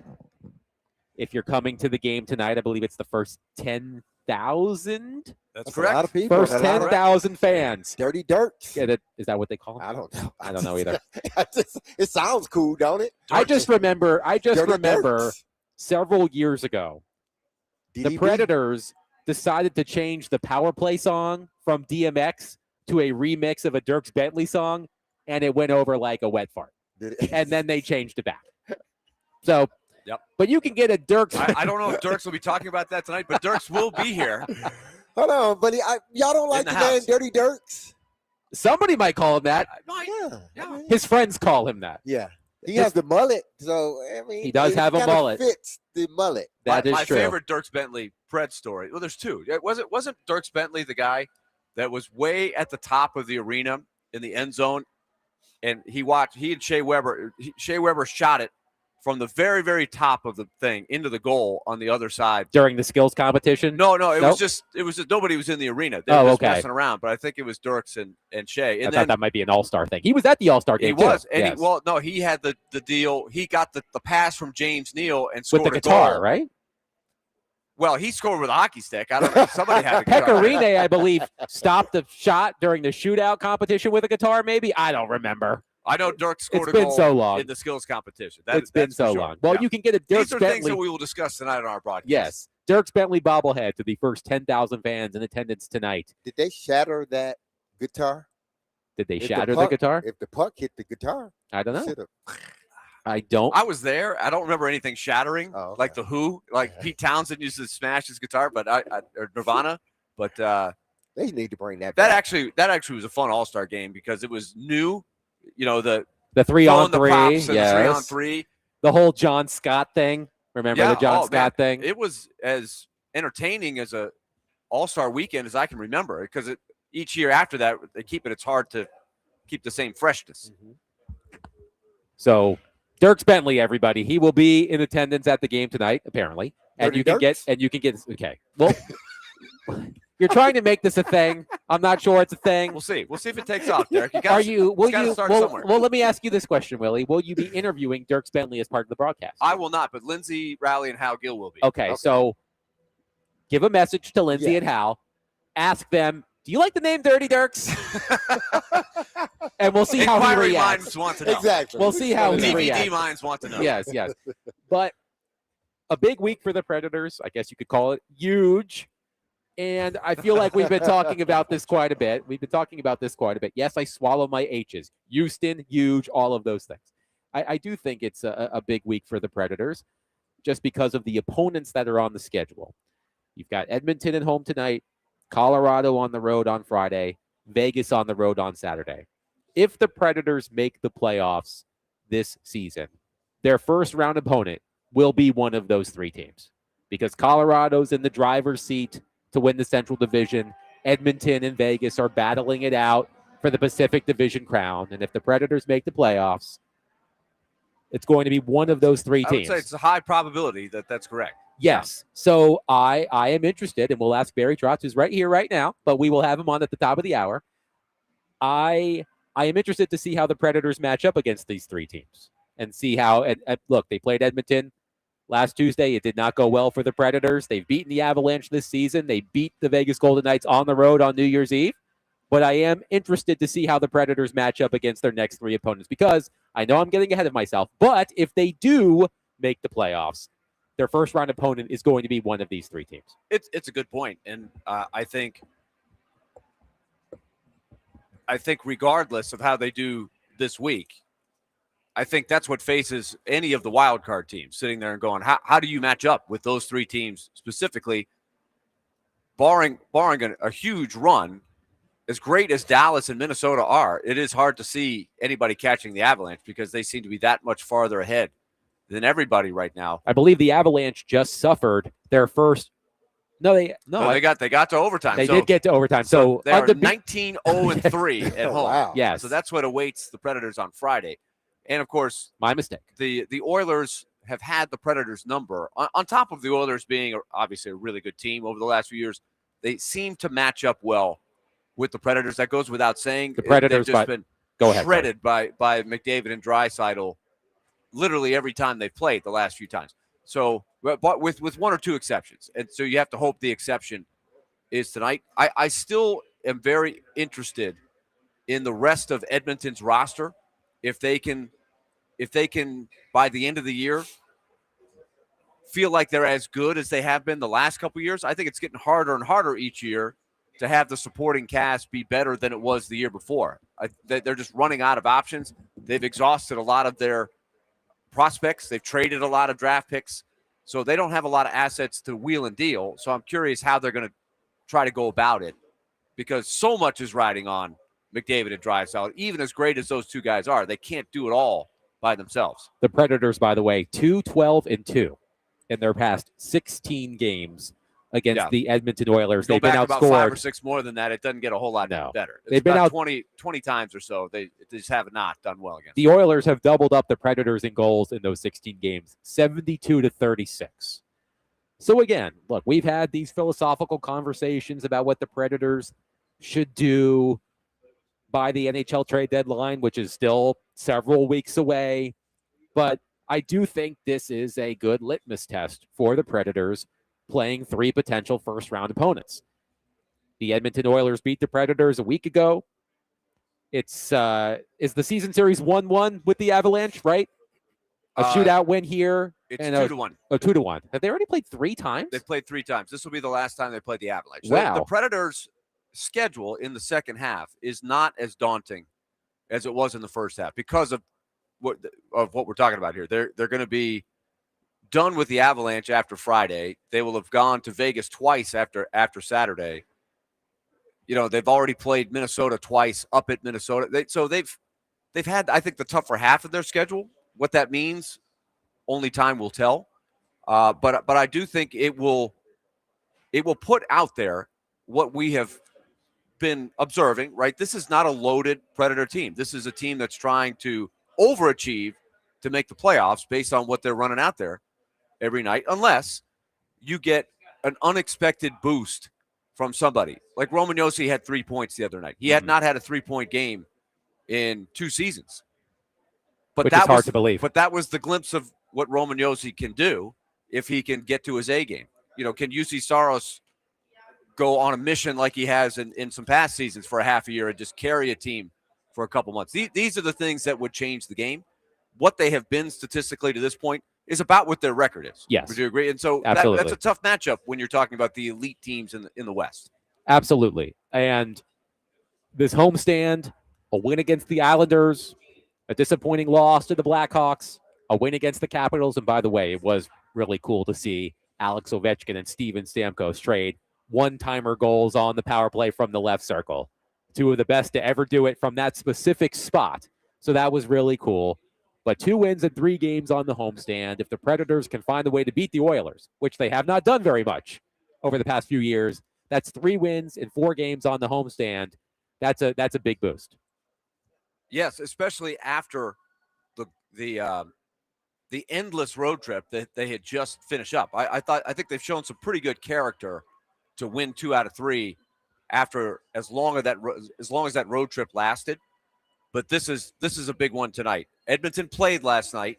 They had their way with the Blackhawks. Blackhawks stayed in the game. Spencer Knight played a really good game to keep it close. Connor Ingram played a really good game for the Oilers, or else all of a sudden the Blackhawks might have gotten back into it. The Oilers could have been up 5-0 in the first period, and Knight kept it 1-0, so they stayed in it. So what does it mean when you play a team on the back half of back-to-backs? It's maybe an opportunity, but I think the Oilers are getting a couple of key guys back tonight. Tristan Jarry, who they traded for in goal, is expected to get the start tonight. And Jake Wallman, who is one of their better defensemen, is expected to return from injury tonight. So it gives them a little more depth. They need all the depth they can get. One texter says, in essence, their record is what they say they are. And I would agree with that. You just made that point, Willie, that the beginning of the season didn't go well.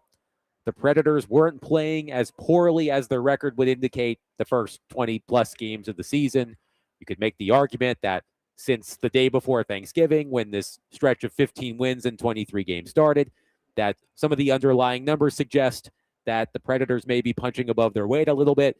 Again, these 23 games, 18 of them, the Predators have given up the first goal, and they've won remarkable. 10 of those 18. That's an impressive winning percentage, way above league average in those situations. So one would expect that would tail off at some point. Right. Let's hope also the ratio that they're giving up the first goal would tail off at some point. I keep thinking the next game is the game, but it never seems to end. So that would be another thing if you're hoping for, how things could go better in the second half is you start scoring the first goal. They've trailed an incredible percentage of the time for a team that's over 500. And I look at the mix in the wild card. The Predators start tonight's action 2 points out of the final playoff spot behind the LA Kings. And look, the bottom of the Western Conference standings in terms of the wild card, not the way bottom. It's really up for grabs. The wild card teams are San Jose with 49 points, Los Angeles with 48, Utah has 48, Nashville has 46, Anaheim has 45, Chicago is 45. There really isn't a gap until you get down to the bottom. Winnipeg just completely falling off the face of the earth. The Jets would be the first team in NHL history to win the President's Trophy and then end the season with the worst record in the NHL. Only the Vancouver Canucks are keeping the Winnipeg Jets out of the cellar right now. I'd really be surprised if the Jets are gone for good. I still think that they could get back into this pack. It doesn't take a whole lot. I think the key question, Adam, is what point total will the two wild card teams have? Will it be 90? Will it be over 90? Could one of them be under 90? You rarely see it, but it's so balanced in the West. In the East, everybody, the last place team in the East is Columbus with a dead 500 record. They are dead last at 500. And 500 in the West gets you 3 points out of a playoff spot. So the West is not as good. It's really bunched up. The Los Angeles Kings, by the way, who hold the second wild card spot in the Western Conference, they are on pace for roughly 87 points. Okay, so that is something to keep in mind. 615 86, or let's say 88 or 90 could get you in. That doesn't happen very often. 615-737-1025. We'll take your thoughts on the Predators. They are back in action tonight against the Edmonton Oilers. A 7 o'clock puck drop, 6 o'clock pregame. But coming up next, Predators GM Barry Trotz. He's already here. He'll join us coming up next for our weekly conversation. 615-737-1025. Willie Donick, Derek Mason, Adam Vingan, 1025 The Game.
D-Mace, Vingan, and Donick, 102.5. The Game. Willie Donick, Derek Mason, Adam Vingan, and David Janes here with you, as well as Predators GM Barry Trotz.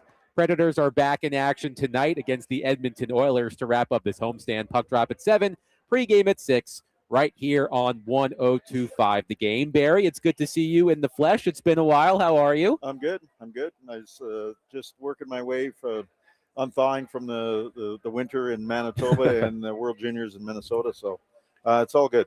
All good. We had our scouts meetings this week, which was very, very productive and give us really a glimpse into what's in the draft and on the pro side, trying to figure out this craziness on the trade deadline coming up in a couple months here. So you came up a little bit early, so you sort of got a preview of our conversation. But as I was mentioning to Willie and Derek, the next 3 games, home against Edmonton, at Colorado, at Vegas, are against opponents that the Predators likely would face in the first round of the playoffs. I know that's months away. But as you consider your options on what to do between now and the trade deadline, how much weight do you place on how your team matches up against these teams coming up on your schedule?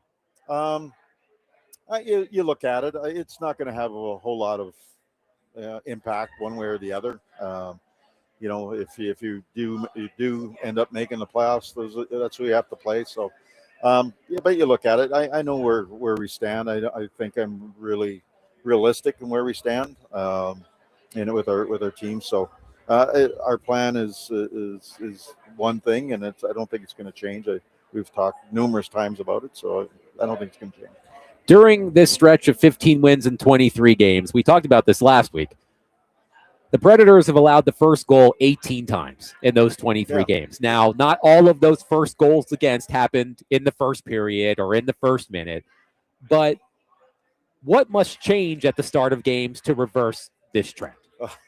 It's weird. I say we have to lead the league in giving up the goal in the first minute, and definitely the first goal of teams. And it's hard in this league. If you give up the first goal, it's hard to win hockey games. So a big credit goes to the guys. I just think, just finding a way to manage the game early. I mean, the first couple shifts, it sometimes gets in your head a little bit. Hey, we got to get through the first shift, the first 5 minutes, that type of thing.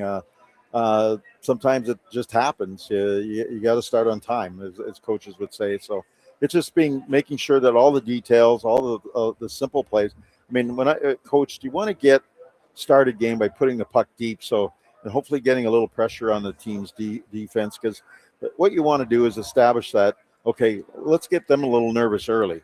And sometimes when you play a little bit slow, or you look to sort of play a possession game, it sometimes backfires. You get a counter on you and ends up in the back of your net. So I think keeping it simple and smart with a really good sort of short, get the legs moving mentality. Let's get through the first first 2 rotations in the lineup, and then see if we can go from there, build off of something. So I think our team has done trying to do that, but it's hard when you start the game and the people aren't in their seats and they're already down one. But it's a credit to the players. They stay in it, and we've been able to get wins out of the whole process. I'm going to change subjects on you, though. Okay. I don't want to forget this. And I thought the other night against the Washington Capitals was really special. And I got to be present at both these. We saw maybe the 2 greatest goal scorers sort of in this sort of era score from their house. Yes. If you will. But that's something. From their house. Yeah. And I was thinking, I was there when Ovi scored his 600 and 700th. I'm here with Stammer scoring his 600. And for fans or just a hockey, you're a hockey nerd, that was a pretty special moment.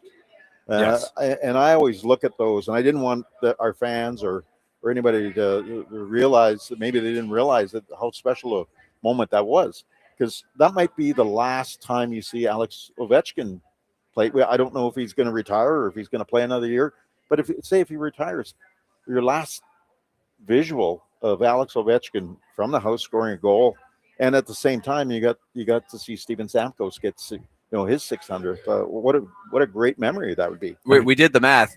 They have played 55 games against each other, and They've scored in the same game 10 times. That's pretty cool. I don't know what I would have guessed with all of that, but that is something that was pretty special for somebody who just happened to be going to the game that night. Yeah, and that's sort of the things that sometimes we miss in the wins and losses. We're always critical. I'm critical. We're always critical about, why didn't we do this? Why didn't we do that? Or, why didn't this player do this? And sometimes we forget those real good moments involved in all that. So I just want to say that because I thought it was a real special moment. Didn't want it to go by our fans and for anybody who was at that game, because that was a moment that not too many people on the planet would get to see. I'm sure you've lost count of how many power play goals off the one-timer that Alex Ovechkin has scored from the left circle in your shared history. I know you had high hopes for Fedor Svechkov this season. Speaking of the Capitals, he played under 9 minutes against Washington. He's got 1 point in his past 14 games. You're attempting to develop young players while also staying competitive, which is tricky. It's very tricky. So what's the best course of action for Fedor Svechkov in your mind right now? Well, I think, everything's on the option right now. Just so everybody's clear, and a lot of people won't know this, this is Olympic year. So players that are on your roster for X amount of days, players are on your roster for the 16 games before the Olympic break, which he would right now would be qualifying for that. You can't send them down at a certain point. I think it's the 20th. So if you do send them down, you can't use them for basically the whole Olympic break, and I think we probably have like 7 or 8 games. So those are things that you have to think about. The usage of Svech, and I know when you're trying to get back into it like Bruno is, and I give the coaches a lot of credit, and I give the players a lot of credit. Like I'm watching Steven Stamkos. He scored the big goal, but he's playing a little differently. He's determined. And then Yossi in the lineup, and I mean, how many games has Saros stole in this run that we've sort of had, where we're and same with the Big Juice as well. At least 7 or 8, I think. Yeah, Conradin's got 2. I think Saros has 5 during the stretch. Yeah. And those are things that there's guys that are pulling the all on the rope and getting it done. And there's times when Bruno wants to get Svech I know as a coach, you want to get Svech some more ice time, and you call his lineup, and sure as heck we ice the puck or we take a penalty, and then all of a sudden he loses that or now you can't use him because Svech's his face-offs aren't where they need to be to maybe start in the D zone in a tight game right now on a consistent basis, or maybe it's he's killing penalties, but he's on that secondary group where you're not taking the face off. Usually it's Mac or Hala or Factor taking the face off because they're much better at it, and he comes out as a secondary group. So you could get hemmed in sometimes, and you can't get off, and then or we get a save. Now we get another face off. Now Svech loses another shift. So that's the tricky thing with trying to develop on the fly. Sometimes you got to throw caution to the wind, but you're putting games at risk. And I know as a coach, the players will look at you sideways if you're going, in a 1-goal game, and we got 3 guys that are really, really good in the face-off circle, and you're going to, throw Svech in that situation in a close game. They're going to give you the eyeballs. So I understand all that, but that's where the veteran guys and the coaching staff have to, keep reminding me he's a good player, and you're going to have to work at that craft, and he is.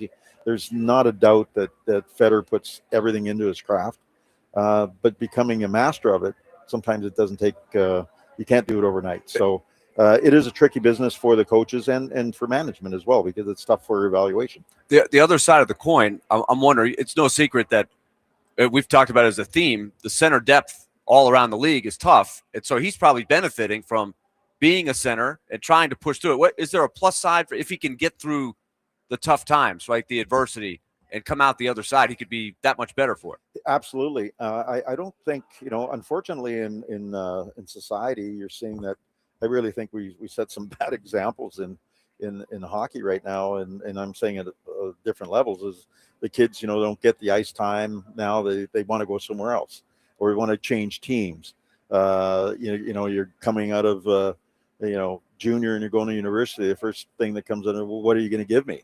Well, how about a really good education first, rather than, who am I playing with or how much you're going to pay me and all that. If I don't like it, I can just leave. Those are the things that the next generation might not get to do till they get here, because that's one of the things that I can tell you. I don't know any good hockey player that didn't have any adversity. And by Federer having adversity that he's got to fight through, the only way he'll get better is he's going to fight through it. And knowing Federer, I mean, there's times when, the young player is going to get down on his doubt Confidence, himself. yeah. You just got to pump him up. And then, as each year goes by, he'll find out he's a little bit better, even though he doesn't realize, as long as he keeps the eye on the prize, if you will. How are you going to get better next year? Like, he's a better penalty killer than he was last year. He's better on the faceoffs than he was last year, but it's not quite good enough yet. Offensively, right now he's a little snake bitten. There's a couple chances he's had. You're like, couldn't happen at a worse time for a young player for confidence. The things like that are happening, and so that's where the doubt comes in. But staying positive, knowing that he's part of the long-term plan is probably the best thing that he can have. And then encouragement. I'll go down there. I know at times when Federer's I'll go down there and he'll like avoid me. The thing, if I come and talk to Trotz, he calls me in his office, then there's a good chance, because I don't need waivers, I could be in Milwaukee. No, I'm going to go down there and give him a hug and say, hey, we believe in you. Just do what you do. Trust yourself. Trust your instincts. Play. He never question his effort. The effort's always there. So you just got to try to pump him up, and you can't you can't hand someone confidence. They just got to work through it and grow with it and learn from it. And he will. I want to ask you about an article that Pierre LeBrun wrote. You went through a similar stage last year. There's just maybe less players involved because it was the 4 nations and not the entire Olympics. But the dilemma that some teams have, maybe my season's slipping away, I got to push to try to make a deal before the Olympic break because I need the guy for more games, as opposed to waiting to see what happens in the tournament, see who gets banged up, see what happens, and then have that, 5 or 7 day frenzy that it's going to be either way. So how do you try to gauge as that goes on? As I'll say a green general manager who's never been through the Olympic break, like I actually have talked to, some of the veteran general managers, like, Army in St. Louis and Stan Bowman and people like that as they come through, how they thought the Olympic break would happen. I've started this process way before Christmas even, because I thought there'd be a little bit of a bump up right after Christmas, and that was sort of what usually happens. Right after that 26th, there's always a little bit of a frenzy, and then things settle in, and then you're sort of at the trade deadline. That didn't happen. Everybody, I think, was probably wondering if their phones were working because it was really quiet. And then I do think I thought there would be a bump up somewhere in this time frame where some teams would be going, I can get a player for another 10, roughly 10 or 12 games, depending where you are in terms of your schedule, to get a player in, help our team, help our chances. I think just everybody's jammed up right now because they're not sure if they're in or out. If you talk to, in just my conversations, this is not league wide, just in the few conversations I've had with other teams, they're not sure if they're in or they're out. If they do, right now they said, well, I don't know if maybe I'll just, I'm not willing to do the high end stuff because we don't know if we're in or out. And so, but they do want to do something, but probably on a little smaller scale, if you will, right now. I think once they can determine if they're in or out, then maybe there's a big deal or there was more emphasis on it. But right now, I think everybody's just sort of trying to get the market. It's complicated. It's complicated. It is, this is the weirdest. You talk to anybody that's been in the league any length of time, they're like, this is sort of insane.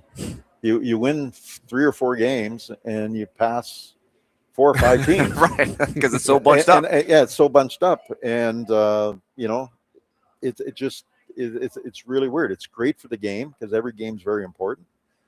If you want to look at the standings and see some movement, this is the year to watch the standings because there is movement. I mean, you look at what Buffalo's done; they've gone on a real tremendous run. We probably did it a little different, where we've sort of got back into the fray by, just win the week, just chip away at it. Don't, you're not going to get it in one big chunk. So let's just play well and play hard every night and be consistent, and we'll chip away at it. And I give our players a ton of credit because there was lots of noise and around our team in every area, and I think you were right in saying that it was not a toxic locker room, right? That was the thing. I know that really got a burr in your saddle there, and they've certainly proven that that's a pretty tight knit group there. It is, and that you know me, Willie. I'm pretty easy going for the most part, but when something angers me, I can't hold it back, and that was one that angered me because I know that wasn't truth, that was rumor, and it came out right before the Detroit game that started the whole things thing tipping back the other way. Yeah. And I think that's something, there's so many rumors out there. I mean, you just look at what happened the other day, and I feel so sorry for the players in this league sometimes when you saw what happened in Ottawa. That shouldn't happen, and that happened to us. That happened with our locker room. Well, that person wasn't in our locker room. That person doesn't know that. Those are, unless you're in the room, you don't know. So unfortunately, that's part of the business and the world we live in, and all teams are suffering, I think, from it at certain points. And we had our moment earlier in the year. I want to ask you in the category that you just brought up before, the historic. You see Stamkos and Ovechkin score. Somebody might be coming to the game tonight that maybe has never seen Connor McDavid. We just, the more stats you look, and he's on a particularly hot streak right now, and let's hope things go well for the Predators tonight. But when you just evaluated him as a player, you saw Gretzky. Your first year was Gretzky's last year in the league, I think. Yeah. You've seen a lot of greats. Where is McDavid? Well, I always say that, someone asked me who's the greatest player of all time, and I keep saying the greatest player of all time has not even been born yet, because it's evolution. And I would say I could say in each era, these players, the Gretzky's, Lemieux, they're the greatest players. But in this era, and because we are where we are right now, Connor McDavid's going to be the greatest player you'll see. And I can confidently say that because no one skates like him. No one's producing at the rate he is. And he's just, if you're just a casual person coming, never seen a hockey game, you've come from, a really warm country down south, and you've never seen a hockey game, and you came to the game tonight, it would take you about 10 seconds to figure out who the best player on the ice is, and that is greatness. And he has it. So I would say he's the greatest player. And at some point he will get past, because there will be someone better than Connor.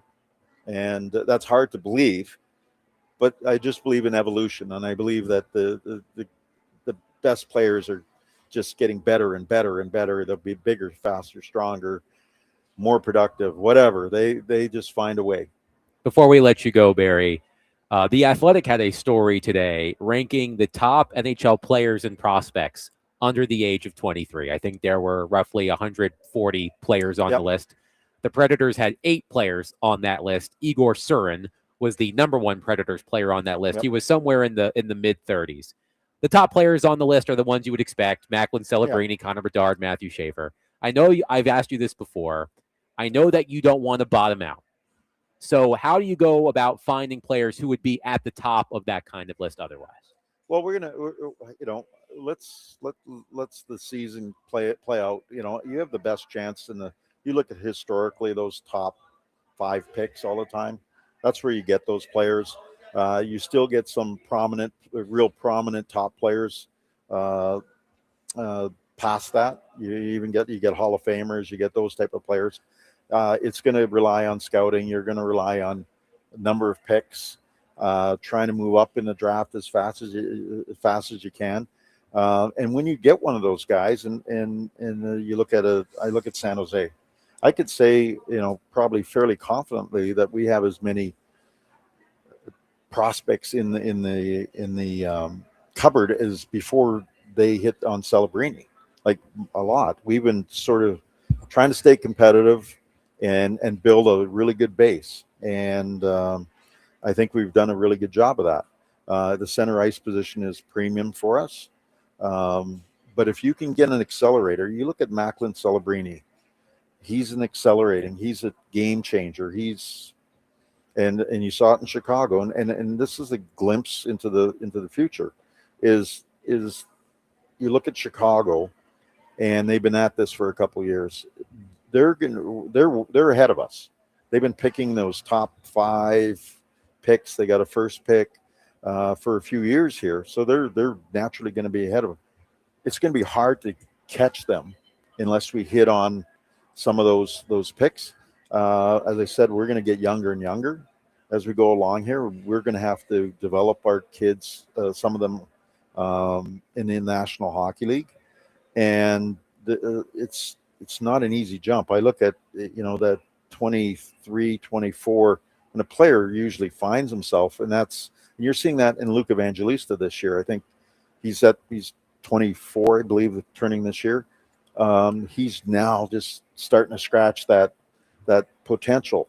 So we've got some of those guys that I think can hit. But Riker Lee's.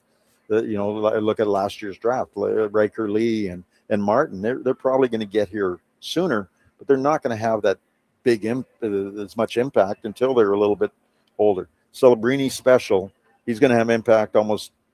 Yeah, he's that rare guy, right? He's a rare guy. I mean, he's the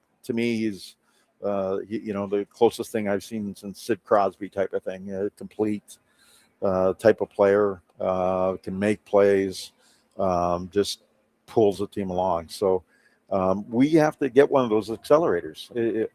I think, like I said, we're a destination for any free agent.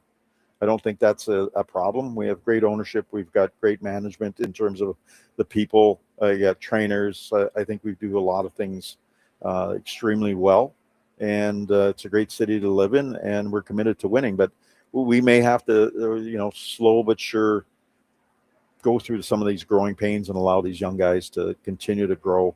I mean, you got to love what Schaefer can do at a young age. You got to love with, what Brady Martin did. You're looking into the future. So we, at some point here, are going to we're going to have some good nights and bad nights. It's just where we are. But right now, we're Saros is being Juicy Saros and winning games. And I think there's something to be said, and I'll go back. I keep jumping around on this interview today, but it was funny.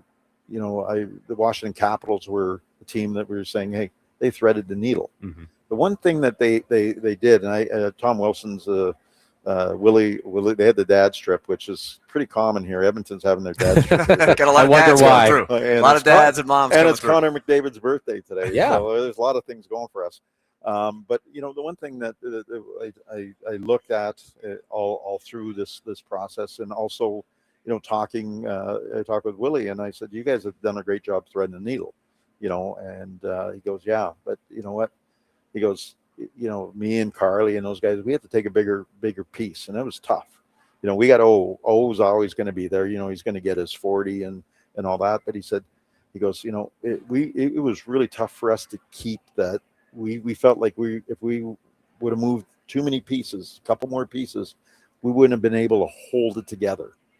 And then once you lose that winning ways, which Washington has done a really good job of, then it's really hard to get back because you don't know what it feels like. And maybe that's part of the magic of it, is that you want to feel like you can win every night. And I think that's really what he was saying, is you got to have that feeling that you have a chance to win every night. And when you do, you never lose it. But when you lose it, it's really hard to get back. Mm-hmm. And so that's the trade-off. That's the trade-off. Mm-hmm. And I think you can look around at different, paths that teams have taken. There's some truth to it. And but if you get an accelerator, everything changes. It just does. Yes. Barry Trotz has been our guest on D-Mace, Vingan and Donick. He joins us every Tuesday during hockey season. Barry, as always, a pleasure to chat. Enjoy the game tonight. Yeah, absolutely. I just want to make one comment. I know that D-Mace is a high roller. There's no way that he's got the chocolates from the hotel that are about $18. So he's a high roller. That he is. Very great to see you, 10,000 as yards always. receiving. That's what you do. That's what you get. You get the $18 candies. 615-737-1025. We'll take your reaction to our conversation with Barry here, and we'll continue the conversation coming up next. 615-737-1025. Willie Donick, Derek Mason, Adam Vingan, 1025 The Game.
D-Mace, Vingan, and Donick, 102.5. The Game. Derek Mason, Adam Vingan here with you inside Bridgestone Arena. Willie Donick off to get ready for the broadcast tonight on FanDuel Sports Network. You can also hear the game between the Predators and the Oilers right here on 102.5 The Game pregame with Max Hers at the top of the hour. An update quickly, Derek, Yes. on our Mike Tomlin story. Mhm. He is not expected to coach elsewhere in 2026. Sources told ESPN's Adam Schefter. So Mike Tomlin reportedly taking the year off from coaching. Hey, I did rightfully so. It seems like this was his decision. So Pittsburgh seems as if they wanted to keep him or at least allow him to finish out his contract. And, he's, told him that he needs a break and he's going to step down. So at least for this season, I think you'll see him on ESPN or one of these stations. I think he'll be great on television. Yeah, of course. I think he'll be great on TV. And then I think he will coach again. It may be a year or two, but I think he will coach again. I saw something that when Mike Tomlin first became Steelers head coach, it was 5 months before the first iPhone came out. Oh, wow. that's how long it's been. What was that, 2002? Well, 19 years, so it would have been 2006. Yeah, 2006. Man. Yes, it's been. Remember they were so. It was just. I think I was looking through my stuff, and I think it was either it wasn't an iPod because I got an old iPod, but it was an old iPhone. It was about this big. It may have been my daughter's because it was so small. Mm-hmm. They're one of the original ones. It was like a block. I will say this: block. there was nothing more satisfying to spin the wheel on the iPod, the old iPod. It felt so good, and the clicking noise it made, like that. Oh, it was so good. It was so good. Those were the days. Yes. By the way, I mentioned Marcus Freeman earlier. Uh-huh. He is expected to remain the head coach at Notre Dame despite interest from several NFL teams, also according to Adam Schefter. So I mentioned Marcus Freeman as a dark horse candidate for the Steelers job. It appears he is staying in school. But following up on our conversation with Barry Trotz, I need to defend my honor, Derek Mason. Go ahead. So I saw a post on social media. It was someone aggregating a report from Pierre LeBrun, who is TSN's chief insider, one of TSN's chief insiders, much like Elliot Freeman, our friend Elliot Freeman, is at Sportsnet. And Pierre LeBrun went on a radio station in Canada talking about the St. Louis Blues, who are 4 points behind the Predators in the standings. And I didn't hear the interview. I just saw what was posted. And it said this: Pierre LeBrun on the Blues. Quote, "I've been told by other teams that GM Doug Armstrong has said, I don't care if we make the playoffs or not. We're not beating Colorado in the first round. So I'm still listening on all these guys." And I saw that. And I posted it and said, CC Barry Trotz. Because I feel the same way. And again, Barry Trotz has said it nearly every week right here with us, that despite the winning ways, it does not appear that he is going to deviate too far from his plan. Now, I've also said, talk to me in a month and a half from now if the Predators are still in the mix right before the NHL trade deadline. Things could change. And someone on social media accused me of having a loser mentality. And I'm going to defend my honor. Please do. Right now. I've been called a loser many times in my life, mostly by women. So I'm going to defend my honor right now. I think we all have heard so that from this person on social media accused me of having a loser mentality because this person would much rather watch the team try to win. And look, I want the Predators to win too. It's good for business. I like watching a winning product. Who doesn't? But you heard Barry Trotz say it with us when talking about Macklin Celebrini. I love the term he used, accelerator. A player such as Macklin Celebrini is an accelerator. He can take a rebuilding team and put you quickly on the path back to contention. Again, I maintain the only way the Predators are going to find that type of player. Maybe not the only way, but most likely the only way is to take that step back. I referenced an article written on The Athletic today. It was a ranking of all of the NHL players and prospects under the age of 23. And the players at the top of the list are the players you would expect. Macklin Celebrini in San Jose, Connor Bedard in Chicago, Matthew Schaefer in New York, Leo Carlson in Anaheim. And all of those guys were top picks. Schaefer, Celebrini, and Bedard were number 1 picks. I think Leo Carlson was 2nd or 3rd in his draft year. The Predators had 8 players on the list, none higher than Igor Surin at roughly 34 or 35. And I understand what Barry Trotz is saying, that having those players, Igor Surin, Brady Martin, Riker Lee, Cam Reed, Reed Schaefer, so on and so forth, those players help build you back up, but they are not accelerators. They are not going to be the type of players who drag this team back to winning playoff series again. So you can call me or tell me I am having a loser's mentality by saying that I would much rather the Predators take that step back, even though they're playing better, even though they could make the playoffs. I still think it's more important for them to take a step back just because I think this fan base, Derek, is mature enough to handle a rebuild, an actual rebuild. I do think this fan base is mature enough. No, You don't think it's mature enough? No. There's no fan base that is mature. So this is not a Nashville Predator problem. There is no fan base in America that is mature. No fan base is mature. They start off mature, but then if you're not winning by year 2 or 3, that maturity becomes immaturity. There's no fan base that is mature out there. I mean, I would somewhat disagree with that. That was a compliment, by the way, to Predators fans. It's not a diss. I'm not dissing Predators fans. I'm just saying all fan bases, and I'm a fan. What fan base is mature about their team when you're talking about rebuilding? There's none at all. Because to them, rebuilding means, well, you're just going to have a bad 1 year. The next year after that is going to be the year where we start winning. What you're talking about is year 1, we ain't winning. Year 2, we ain't winning. Year 3, we ain't winning. Year 4, 5, and 6, that's when we may start to win. If done right, it doesn't have to take 8 to 10 years for this to work. But I just wanted to defend my honor because someone basically called me a loser.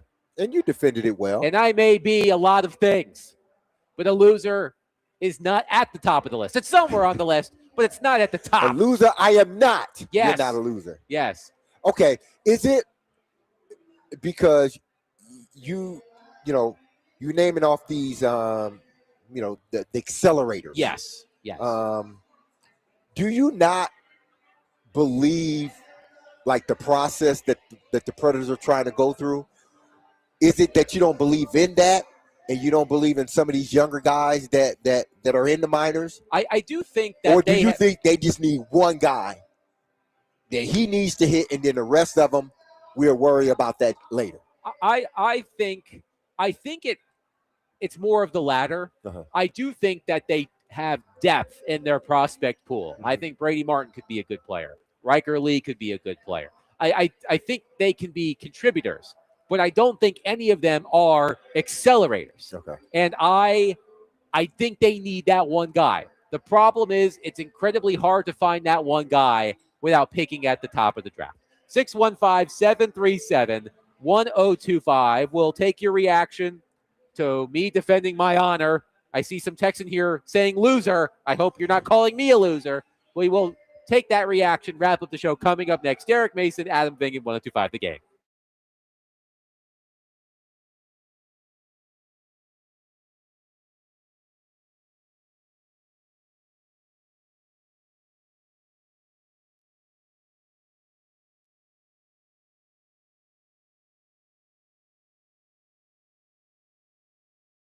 If you've been injured in a motorcycle accident, go to Law Tigers for your free case evaluation. Even if your accident was months ago, you have nothing to lose by calling Law Tigers.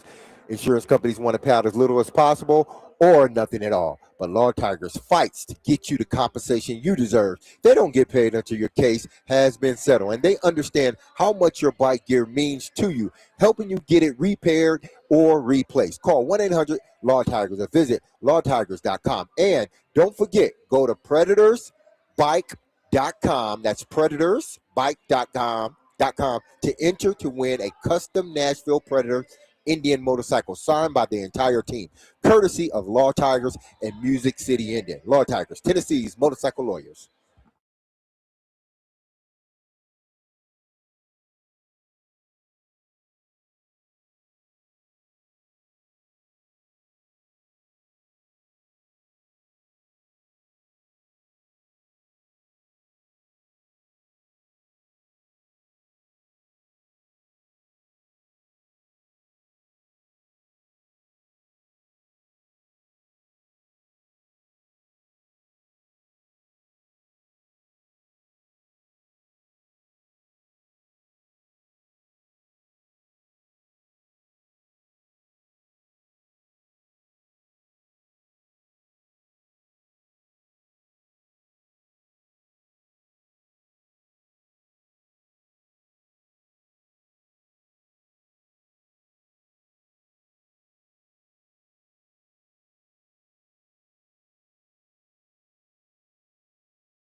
D-Mace, Vingan, and Donick, 102.5. The Game. Derek Mason, Adam Vingan here with you live inside Bridgestone Arena. Fans are filing in. The Predators homestand concludes tonight against birthday boy Connor McDavid and the Edmonton Oilers. Puck drop at 7 pregame with Max Hers coming up at the top of the hour.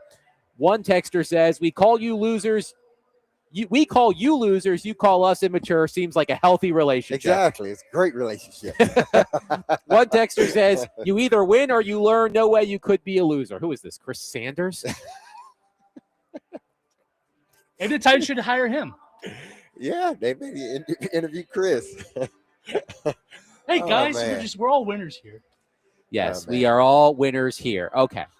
Jerry says, I will not call you a loser. Thank you, Jerry. Thank But you. I will say highly unrealistic. We recently had a chance to get a top 1, 2, or 3 pick and didn't get it because of the structure of the NHL. We could absolutely be the worst team in the league 2 or 3 years in a row and not get one of those high-level players that you're talking about, and we would still stink. So I don't think that this is very confusing.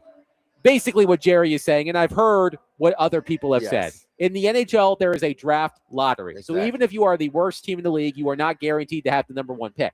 The Predators, if I remember right, had the 3rd best odds and fell down to 5th in the draft order. But you have to be in that position to potentially get one of those players. I understand the risk. You could be the worst team in the league. You could have the best odds to have the number 1 pick, and you don't get the number 1 pick. But you're still in position to grab one of those potential accelerators. And the further you go down in the draft order, the fewer accelerators there are. That's just how these drafts work. I know that there are exceptions. Roman Josi could be considered an accelerator early in his career. He was a 2nd-round pick. Mhm. I know that those players exist not only at the top of the draft, but historically, that's what tends to happen. Let's see here. One texter, Jeff, says, Adam, how can you not see the rebuild that is already happening? Yossi, Forsberg, and Saros are the only leftovers that weren't still developing, and that is simply about having someone familiar to cheer for. Rebuild started with Ekholm and has not stalled for 1 second. The UFAs and trade pickups are all new, whether you consider them hits or misses or feel indifferent about. Here's one thing I will give the Predators credit for. In signing all of the players they did in free agency last summer, Stamkos, Shea, Marchessault, they did not spend a single asset other than money. They have not mortgaged any draft picks or any top prospects to bring in those players. Those assets are still in the organization. When I see this team, and I think its ceiling is what you are witnessing right now. As a bubble team that could sneak into the playoffs as the 1st or 2nd wild card, and you're facing Edmonton, or you're facing Vegas, or you're facing Colorado, and you're losing in the 1st round most likely, and you're picking in the middle of the 1st round, probably out of the range of finding one of those accelerators. So they would have to, in your theory, to justify it, they would have to get past the 1st round. Oh yeah, absolutely. To justify I don't like they're winning. Say if they go on a winning streak now and barely make it in, they're the last team in. Yeah. They would have to win a series in the playoffs in order for that to be justified to you. For me, yes. Okay. For me, it also depends on what they do or don't do on if you look, sorry, I just saw a text from Matt. If you've seen Adam in his Blue Devils headband and jersey stretching and doing calisthenics before grabbing his thimble and rolling to go first in Monopoly, no way you call him a loser. I don't have any Duke headbands. Hey, that's somebody that listens to the show. They know we were talking about Monopoly pieces Yes, the other day. And thank you everything. for being a Thank devoted you. listener, Matt. Thank Now you. I've lost my train of thought. Here's my point. Predators fans, I want what's best for you, okay? I covered this team for more than 7 years. I got to know a lot of you. Most of you I like. Some of you I can do without. But by and large, you're wonderful people. And I want what's best for you. And I want you to watch a winning product, a team that can legitimately win the Stanley Cup. And this team, over the past few years, has not been in that category. And I'm just concerned that if they don't make a somewhat drastic change, that what you're watching right now is what you're going to continue to watch. And you know what? That may be okay with some of you. You want to watch a team that wins. I get it. Who had fun coming to games last year with how many losses the Predators have? It's a wonderful atmosphere. We know that the experience here is second to none, the fan experience. But I want more than that for all of you. I want you to watch a team that can legitimately challenge for the Stanley Cup. And that's why I think that step back is necessary. The Predators did that when Barry Trotz first came in. They traded Ekholm, who will be on the ice for the other team tonight, and Niederreiter and Granlund and Jeannot.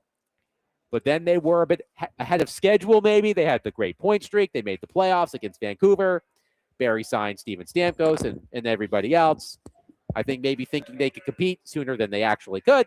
And we saw what happened last year, which I think was a blessing in disguise because you did get one of those top picks. And we'll see what happens to Brady Martin. Hey, but my point point to do is get in. My point, look, get in, man. That's and not anything enough. Can happen. No, get in, and anything that's can a happen. fallacy. No, it's not. That's a fallacy. It's sports, man. Okay. My point is, Predators fans, I care about you.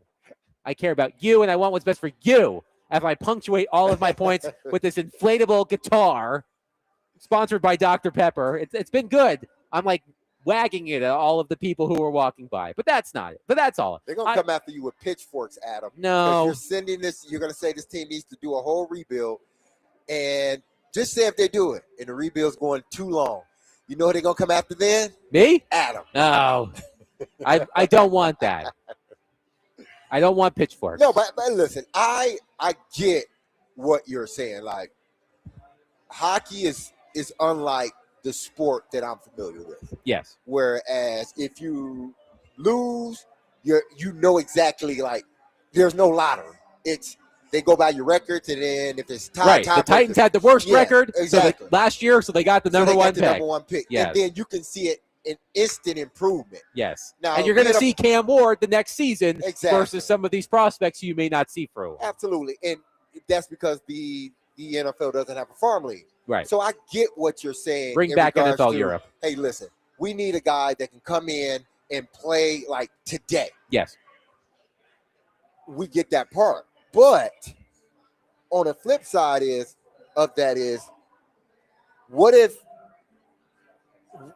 why should I, as a organization, if my team's winning, why should I try to, circumvent that as the season's going? Barry has said it. Yeah, he's not going to cut himself off from making moves. But, hey, if this team's doing well and they're winning, it makes it hard to then trade away guys. I hear it. I hear what you're saying. I get it.